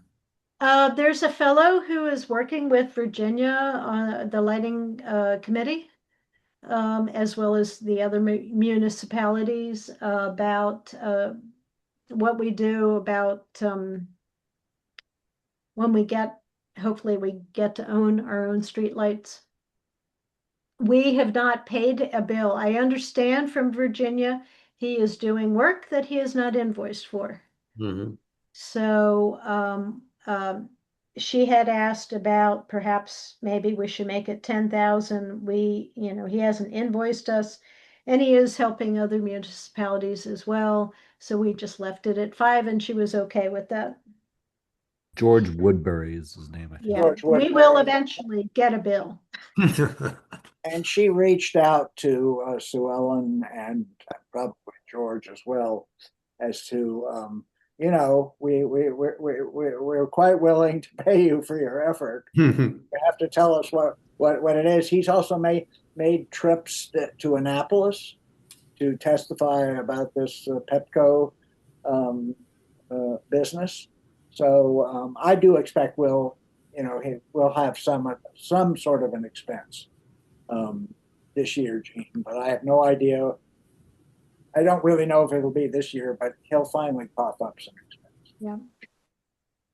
All right, walkways, there's really no change. And just so folks know, that contracted contingency is there for basically RJ. If there's any cleanup or restoration that's needed that pertains to walkways. The trash, waste collection and disposal. We're in a contract with Casella. We are graced for 1 more year with rates not increasing. And that, again, to repeat, feeds back into the dwelling tax rate that I spoke about earlier. Leaf collection, we're waiting about hearing an extension of the current contract, so we're assuming that 18,000 is still good. I understand there's the spring cleanup. Last pickup of leaves will be April 1st, I believe it is, and residents need to be informed about that. So they get their leaves. Yes, I have a Grove alert because Yeah, that was a hint, John. wasn't in the bulletin. I could have sent the alert out 5 hours ago, but I wanted to see if there was anything from this meeting that needed. So heads up to those on this meeting, get your last minute leaves put Start out. breaking now. Next Wednesday, a week from Wednesday Yes. is the last. Is April 1st. On dog waste collection, we've had reported, from what I hear, good results from the 4 boxes that are out there. And the committee, I'll speak for Mary, they would like to install a 5th box, which increases the related service. So that is the increase on that. Again, that was not budgeted in the prior year. It was kind of considered part of the contracted contingency, but I have now created a new line for it. Getting there. Parks. But can't we get the dog waste collection together with the leaf mulch? Yeah. Different company. Anyway. Fertilizer, okay. So, do you have a question about this dog waste? So there's there's a startup. We have to purchase the boxes. So there's a one-time fee, and then there's a, weekly fee for the pickup. Well, it's monthly. They do Okay. 2 pickups a month. Mhm. There's a fee for So, that, and they right. replenish the bags. So So it's, there's so I just wanted to So point out that, there are yeah. two alternatives. You can either increase the amount of the frequency of pickup or add a box, because pretty much consistently now, before the end of the time, I get a call and say all the boxes are filled, and they usually come within 2 or 3 days of that. But there are two ways to do it. It's cheaper to add another box with the every 2 week collection. So how about capping the dog population in town? Yeah, go ahead. No, I was just going to say, I won't even ask how you're planning on doing that, but I was just going to say that this number looks like a lot of money, but when you take out the startup fees of the boxes, it's much more reasonable. yeah. Thank you, Peter. okay.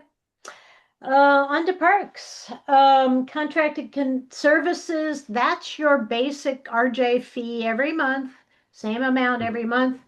For the basic cutting the grass and picking up the leaves. So this, what I call contracted contingency, is any work beyond that. That's more like ad hoc stuff. So that's those first 2 lines there. And we get into tennis courts. The salaries, we pay anywhere from 2 to 3 young people to be out in the blaring sun for an hour, hour and a half, watering the clay courts. And that is what goes in that line 194. It all depends on the weather. Do we get much rain? That helps us. We don't have to pay people to water. If it's super hot, they have to go out.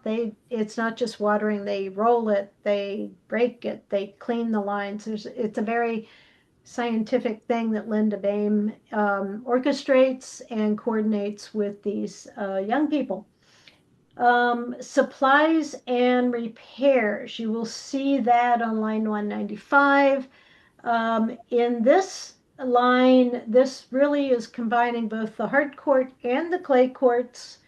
There are cracks on the hard court. We've gotten some quotes about getting them filled, hoping that just repairing and filling those cracks will get us another year before we really have to look at replacing the hard court altogether. And the clay court generally needs work on it for the lines and more hard true and whatever. So you will see a huge increase there, and that's really a lot of it's related to repairing these cracks in the hard court because it's getting so much more use with pickleball. Okay, are we done with that item before we get to Are you saying that it's a $30,000 to just repair the cracks? I think it was 25, John, right? And it's some of the cracks. To repair just cracks, $25,000? Well, they cut out Yeah. a segment, including the crack, and then they refill it from the bottom up. But we're thinking about spending this and then redoing and then having the courts redone. Okay, we have a quote. Funny you should mention that. That's my Yeah. exact question. So how much does it cost to completely replace the court? $100-something thousand with $120,000. We have Yeah. we have a quote for that. Right. We have a lesser quote, which looks like it's not quite as extensive a replacement. I don't know whether it's comparable or whatever, but it's only 75,000. So once again, we're in the realm of the sprinkler system here. Right. Right. So yeah, and there'll have to be a decision made. So it's possible we want to budget for a entire replacement and then maybe not spend it right away, or upon careful consideration. So, but that would be a significantly more than this 30. Because I mean, you're right, it may be throwing money away, repairing cracks, and that's only the major cracks. There's a lot of small cracks that this doesn't include. Right. I mean, yes, they would cover them over, and it would. You're right. It probably would last 1 year and look fine, look great, and then after next winter, most of the small ones would be back.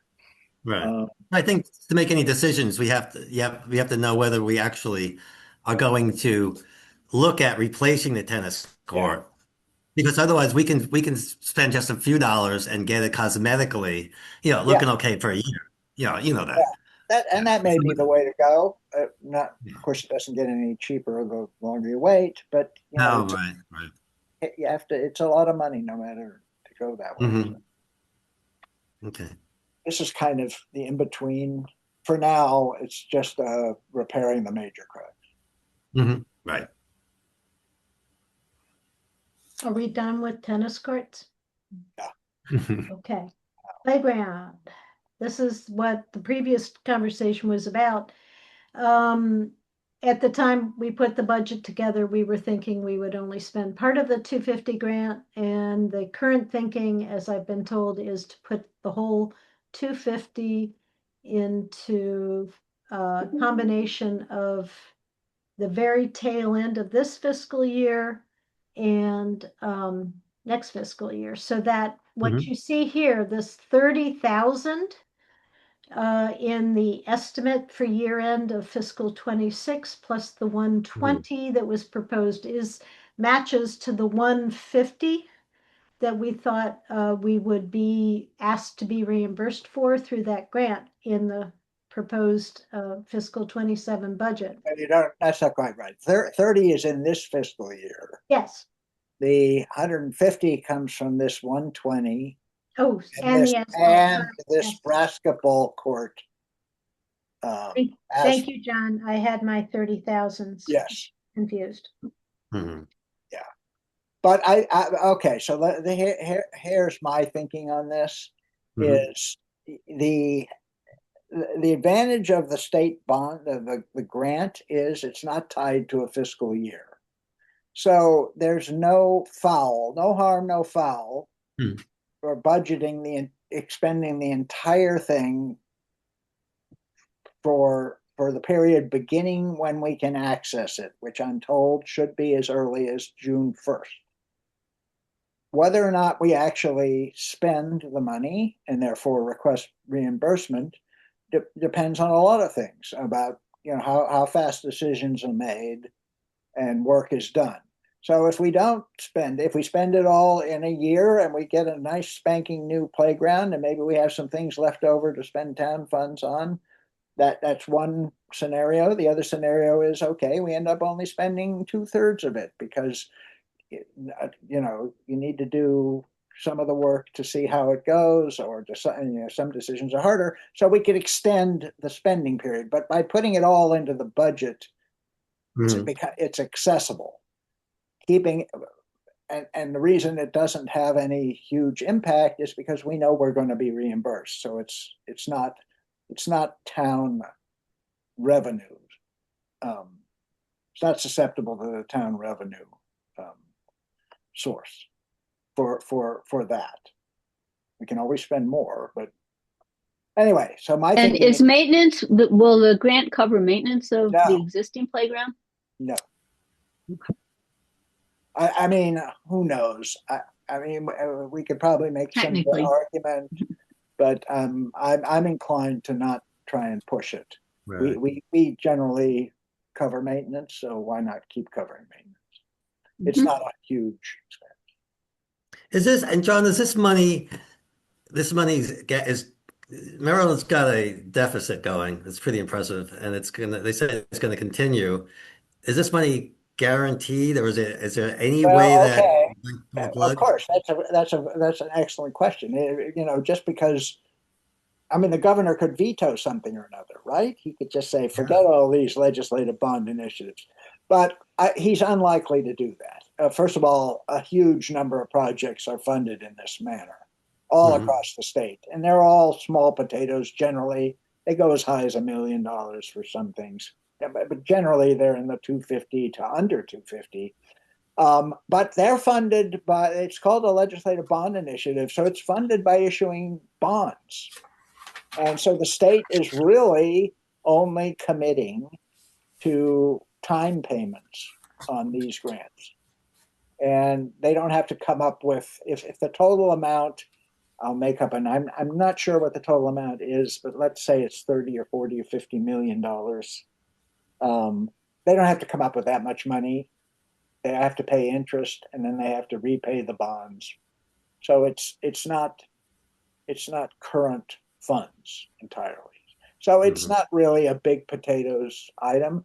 Mhm. Senator King, Nancy King said, I asked, can we consider this a done deal? And, political legislators are famous for equivocating. She didn't equivocate. She said, yeah. I'm amazed. But the proof is in the getting. So once they pass the budget, we'll know for sure, or whether I doubt the governor would veto this. So it'd be a good strategy though to spend this as fast as we can, it seems like. Yeah, and so Jonathan Dale has raised the question because in our fact sheet we indicated we would be spending town funds. We would be raising, what we were going to do was use the grant, use some town funds, and raise some money by donations and other sources. And Mhm. would it be a problem if we don't actually demonstrate that we're spending town funds? I suspect that it's not a problem, but in any event, this bond grant, that's an issue for reimbursement. And I can't figure it out, and I don't know how we can budget. I mean, this doesn't say, this line item, doesn't say where the money's coming from. Mhm. The line item that is important is how much we're going to get, which is back up here in the revenue section, Mhm. back from the here it is, from the playground grant.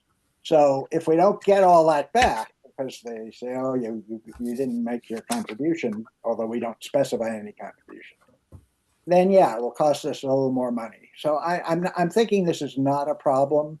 He's asked a good question, but it was just in our narrative explanation as to how we were going, and not our narrative, it was our budget, our pre-project budget for the playground project. Mhm.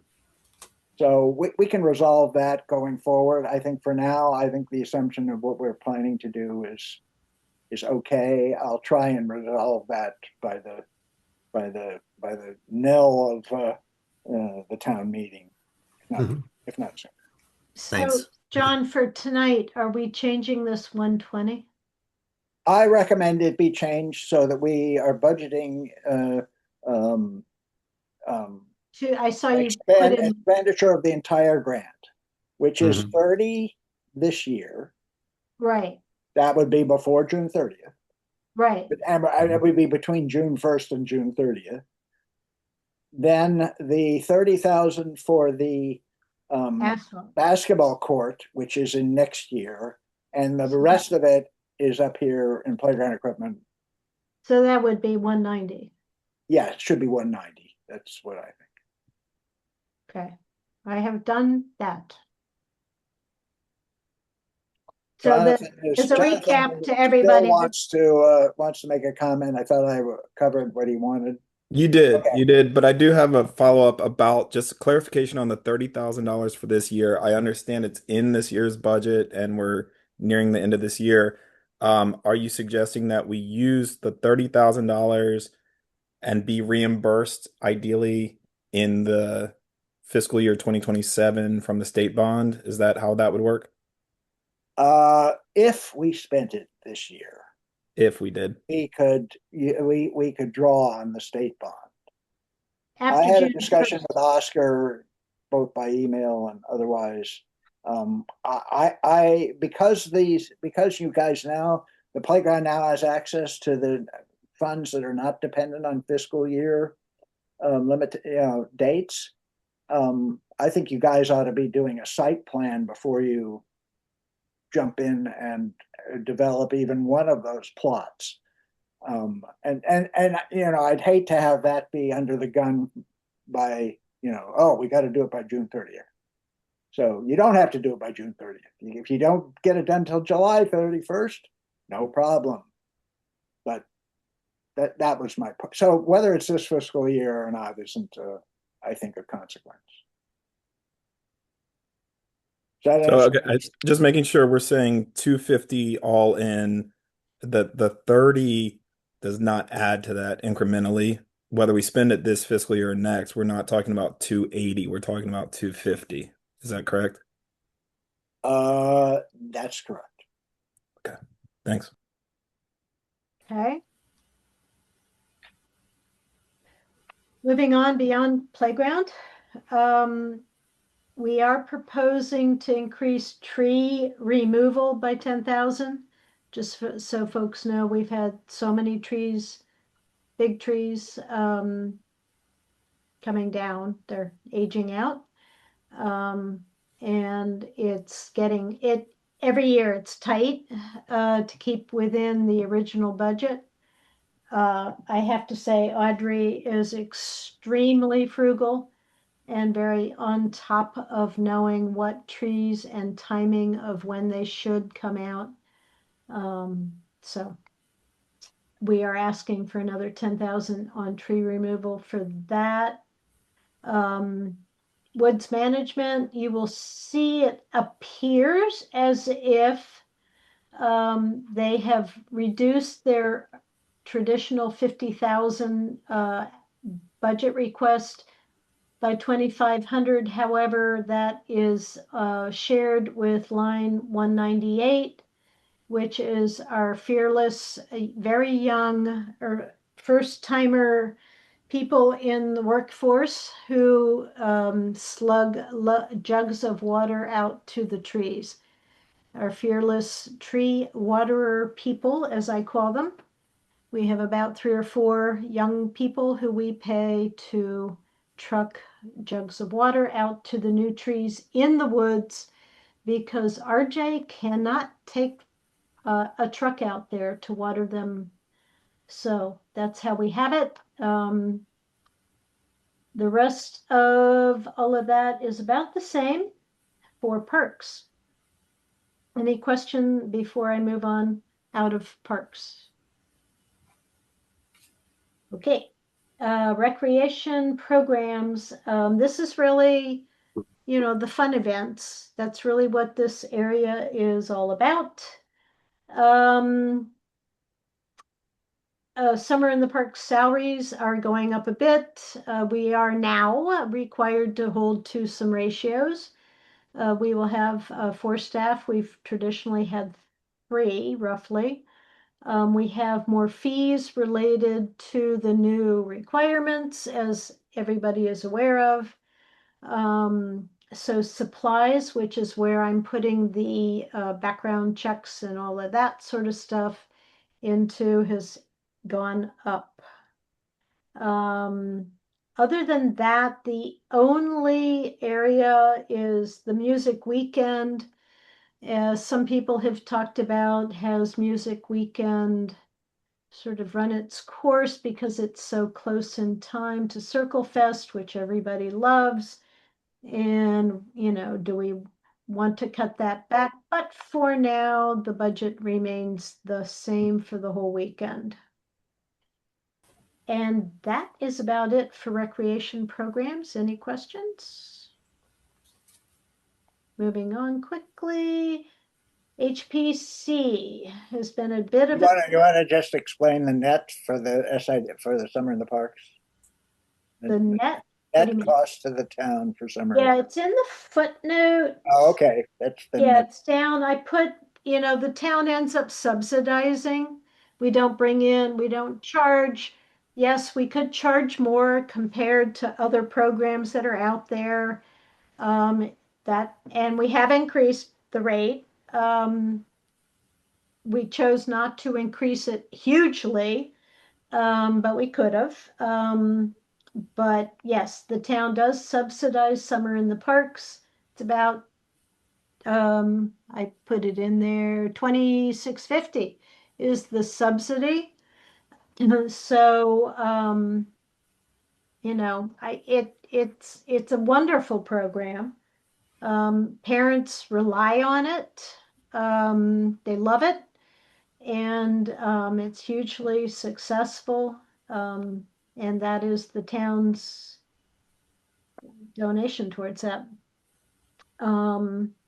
Again, any questions on that before we move to HPC? I will not be the one to speak on what's going on with the archive worker. I will turn that over to anybody else who would like to address that. Okay, this is not the time to discuss Okay. the details, but Yeah. suffice it to say, the project is still in need of considerable effort, and the HPC would like to maintain the budget. You'll note they're not spending anywhere near the budgeted amount this fiscal year. This is estimated, but they'd like to retain it for next year. It's virtually certain we're going to engage an additional or a replacement archivist, so we'll need to pay them. John, at our last council meeting, we had Bob gave a good presentation Exactly. about this. So we've all been well versed on what Well, this is that's about. why this is still there. Yeah. Okay, Lake. We have new fresh blood running Lake issues. Stephen Hansen. I did get a late time budget from him. I don't expect these numbers to be drastically different. He parsed it into way more detail than I do, but he and I talked. And I do not expect these numbers to be drastically different. He's in the throes of trying to find lifeguards.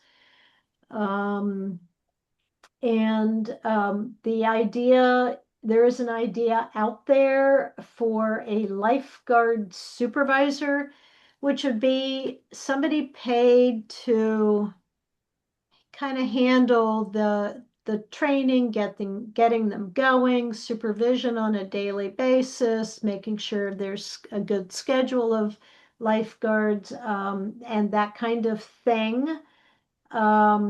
So you'll see line 252 is a new position that we would hire somebody, whether it's I had proposed that perhaps the swim instructor would be interested in taking on a little extra hours and doing that, but it remains to be seen what they can pull in. I think he said he's reached out to 5 or 6 former lifeguards that seem interested. So we're all thinking very positively that this will come to pass. This budget is built on having maximum coverage. Every day you're going to have 2 lifeguards for 6 hours each for the whole season. Traditionally, that doesn't come to pass because people, you've got college age students, they take vacations and whatnot, or have to head back to college early. So as you can see, I do not expect salaries to come close to the current year budget, but we would like to budget as if they will. Other than that, there's not huge changes. There is this idea of having a porta potty down by the lake. And we're still trying to come up with numbers, is to make sure that this 2,500 is a good solid number. To have 1 porta potty or 2 porta potties for 2 months? The number was originally like 3,000 for 2, And I think the Lake Committee decided to try and go with just one. Just one. So this Okay. 25 should, it would be cleaned with the money, with the information I got, they would come once a week. You know, they deliver it, stays there all, and then they clean it out once a week, and they also clean it. And that also includes a washing station outside of the bathroom itself, which is nice. But so Yeah, 25, the 2,500 would easily cover one. right? There's a kind of a range from different. You can get extra services and depends on where they're delivering, and but 2,500 seems to be a reasonable number just for one. When John and I were talking, we were wondering, like, if that service is once a week, do we want to pay somebody to check on them daily? Like, oh, it ran out of toilet paper, or my God, there was this horrific mess in. We can always. I would strongly suspect that you would want to have a cursory cleaning daily. I mean, you know, people, come on. Using, you know what happens in these things, and you know, I would plan to have it looking, you know, pristine or decent in the morning and every So morning. do we need to add another person or salary for daily cleanup? Who's going to do? I don't think you can Actually, ask the lifeguards to do that. Yeah, we talked John about just that. volunteered. You just volunteered to do it. I heard it. I heard that. Yeah, no, it could be a lifeguard duty. We're not talking, you know, cleaning the toilets or anything like that. We're talking about wiping down That's cleaning the toilet. No, well, yes. I don't know. I don't know if the lifeguards are going to be crazy about that, or maybe you can pay them extra. Well, we talked about having do it. Having our janitor do it. There are some options, but Yeah, okay. you probably want to do it if you want. So should we increase the money allocated for the porta potty to include possible daily servicing? Can we get one without walls? No, without walls? That was. I mean, we may not spend it, but I'd rather have the money in there in case we needed it, rather than, and then, you know, if we don't spend it, we don't spend it. But, you know, the problem is there's so many alternatives in terms of different companies that we really haven't looked into the details for. So if you give us some leeway, we'll try to find the best solution for all that. Add 500, make it 3,000. Sure. All right. I have done that at my end on this different version of the budget. All right, RASIC, are we ready? Are we done with the lake? Mm-hmm. Okay, RASIC, I know there was a request to have 10,000 on the education services that did not make it into this draft, and it is there now. Any other comment? Barbara. Wait, where is it? In line 262, Yes. as you had commented, this particular draft did not have 10,000 in the proposed budget. Right. So it has now been changed. Oh, okay. Thank you. Well, I want to know what the 10,000 is for. Right. I mean, So why increase it? So this $5,000, currently we have a proposal from Leadership Montgomery that is $5,000 if we do everything a certain way. Like if we ball up 4 different phases into one contract, it would normally be $5,500, but they're giving us a discount to $5,000. But we decided that we're not really sure we want to sign a contract for all 4 of those phases at once. So if we end up separating them all out right off the bat, you have 5,500, which this would not cover. And the additional amount would just cover any other kind of contingencies of any plans that were made throughout the year.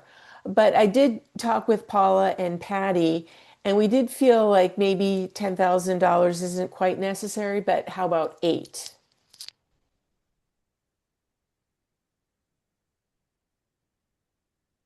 All right, so that anticipates going ahead with something resembling the proposed comprehensive plan Mhm. proposal. Right. I have changed it to 8. Thank you. On our insurance, liability and property, I was advised by Legit to just add 10%. I have requested from them. Last year, I was informed by them that due on their error for the last 10 years, the town had been undercharged. And they were phasing in the increase over 2 years. So the increase that we paid this current fiscal year is half of that. And when I was at their renewal workshop last week, I asked, so does this 10% incorporate that last part of our little bump up because we're in this unusual cohort? He said no. So I have sent an email on Friday. I'm waiting for an answer to get the exact number of what our insurance should be. I don't have it yet. The best I can go on is the increasing by 10%. We've been lucky for 10 years that we were undercharged. Anyway, so that's the insurance. When we get down into miscellaneous, we do at the end of every fiscal year, we send $1,000 donation to the Gaithersburg, Washington Grove Volunteer Fire Department. Would we want to think about, since we do that every year, would we want to think about maybe increasing them a little bit? They come through here pretty regularly, trading their So- We people. just increased it a year. Yes, we have. 2 years ago, it was 500. A year ago, fiscal 25, I bumped it up to 750. This fiscal year's gone up to 1,000. So over the course of 2 years, we have doubled it. Oh, okay. We're doing that. It's a Okay. good thought, Peter. We had the same thought. I want to see my house catch fire. We already discussed this cable TV fee donation. I assume that is an okay thing now. The contingency is kind of a whatever comes up type of thing. Typically, I looked into it the last time we had Michael Swift come in on parliamentary stuff. It was recorded in this cost category. And no, Barbara, I think you were the one or somebody had suggested we bring him back in. So I'm making sure that we have that covered down here. Good. Okay? Thank you. Right. Yep. Payroll taxes and Social Security, that just totally feeds from salaries. On the town share of health insurance for the town clerk, manager, person coming, to be determined because we only have one staff person. One person does not constitute group. We cannot get group health with one person. So all we can do is say, hey, here's some money to help you get money, insurance on the marketplace or some sort of health savings account, that type of thing. And so this was left blank because that was not decided how we were going to handle that, how much we might offer somebody coming on board. So I see on here, John has proposed perhaps we can offer 1,000 a month. The arrangement we had with the group health back in the day was the town paid 75% of the premium. And the employee picked up 25%. And that's how we went. But now it's more difficult, and so we need to get more creative and think outside the box as to how we're going to provide this. I can put in a budget of 12,000, and we can just say that we'll figure out how we are going to award this, offer this to a new candidate. The mechanics of administering it, if we get like an HSA or something like that, that is a program, an account with an outside firm that I will have to administer. Just as I administer the retirement benefit, we have a company called Mission that we match a dollar for dollar up to 5% that a candidate puts in to the 401k that they offer. And so every month I'm moving money for both their contribution and our match into that program. So this would be a similar type of thing where we have to come up with an administrative way of handling that, or we give them a subsidy and that becomes taxable income to them. So we could go a super easy route. We just give them some taxable extra subsidy, or we go the more complicated route of actually setting up some sort of administrative program. So the details of that have yet to be figured out. So for the budget, John is proposing perhaps 1,000 a month That's coming out what of we the were- town's pocket. What we had for Kathy, so. Yeah. Yeah.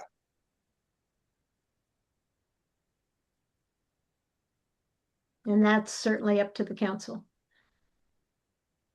So this is Barbara. So doesn't it kind of depend on what the new person wants or needs? Because they could possibly have insurance through a spouse. So, I mean, I think it's fair to put this in there as a placeholder and then negotiate that with the new person. Mm. Yes. Yeah. Yes. Yeah, of course, this is a budgeting number. Yeah, best of all possible worlds is they're already covered on a family health plan. But on the other side of on the other end of the spectrum is they need to go out and get health insurance, and it's going to cost. So, yeah, it depends on the individual, of course. Yeah. But just as we budgeted, for the new position, we had a range. We budgeted the top of the range. If we put 12,000 in here, we say that's like the maximum that the town's willing to put forth, Mhm. whether we spend it or not. Okay. All right. Well, for tonight, why don't you put in 12 and everybody can think about it, and there's at least one more chance to alter. Yeah, and the line below, the retirement thing, that's just math, 1-to-1. If they put in 5%, this we have to put in, we have to match up to the 5%. So that would be the maximum. If they did the 5% at the maximum salary, that's the maximum we would put in. So so you get to the total expenses, the note there that says missing the health insurance to be determined. We have now determined that. So I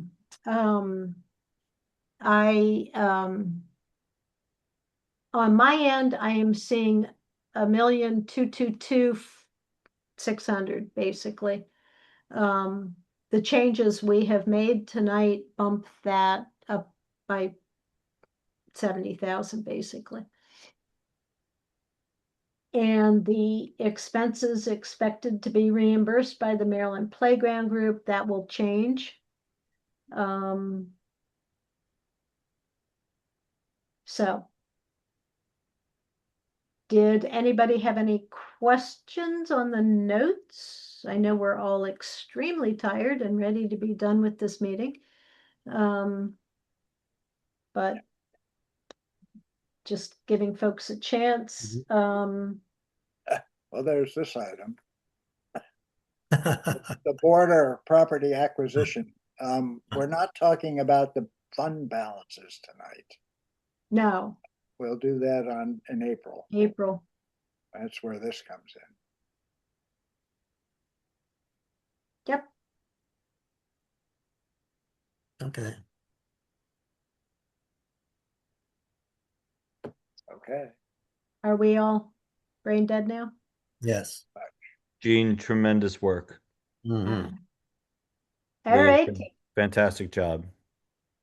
I do want to point out at the very, very, very, very bottom of that, John, I did at your request put together, if anybody wanted to know, at the bottom below the notes, if you keep down there,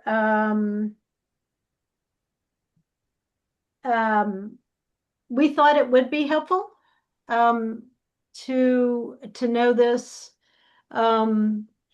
Any resident might like to know the total salaries for year-round staff. That would be the clerk, manager, whatever, myself, and our janitor.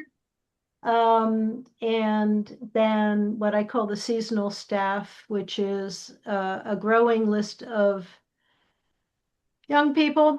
We've got lifeguards, we've got counselors, we've got tennis court maintenance people, we've got tree waterers now. It's quite active in the morning. Hiring is quite a process. So this includes taxes, and on the year-round staff, the benefits are really only on the clerk/manager. The janitor and myself are only payroll taxes. Just as a interesting tidbit, we've never supplied that bit of information in one place before. So, all right. That's it. Okay. Well, that would, we also, I put in the capital improvement plan in there, which I hope, well, you're gonna see it again before the next meeting. That's where we try and anticipate our major expenses, like dredging the lake. That's a big one. You know, unfortunately, we didn't have the tennis court issues. By the way, it appears that the tennis court has never been replaced unless somebody else has better memory, or we can consult. I haven't asked Jolie or Charlie, but it may be the original installation, which is a hell of a lifetime for one of those, for that piece of equipment. So maybe it's reasonable we hadn't planned a replacement. But we try to anticipate these sort of things. So the more heads, the better, who think about where the town may need to spend money in the future. Like the sprinkler system, we all could have, yeah, I'm joking, you know, that one we missed too, but all right. Okay, I think that and the capital plan will be modified now that we've changed like the playground stuff. Yeah, so. Okay. We didn't comment on the bottom line. We'll do that next month. All right, just to close out the next meetings, the next council meetings on Monday, April 13th. It will be virtual again. And the meeting after that will be the annual town meeting on May 9th at 2 o'clock after the election from 10 to 1, the in-person. And that'll be in the town hall, and it'll be a It'll hybrid. be in the town hall. And it'll be a hybrid, right? Or will it... Yes, well, it'll be a hybrid, and hopefully we'll have a ceiling, no leaks, Yeah. and that sort of stuff. All right. if anybody has anything else to say, you can. Otherwise, we can move to adjourn. Yeah. Thank you, Good night. Jean. Good meeting. Yes, Yeah, thank you, Jean. Thank you, Jane. Excellent work. Good night, everybody. Thank you, Good Jean. night. Thanks, everybody. Good night. I can hear the snoring now.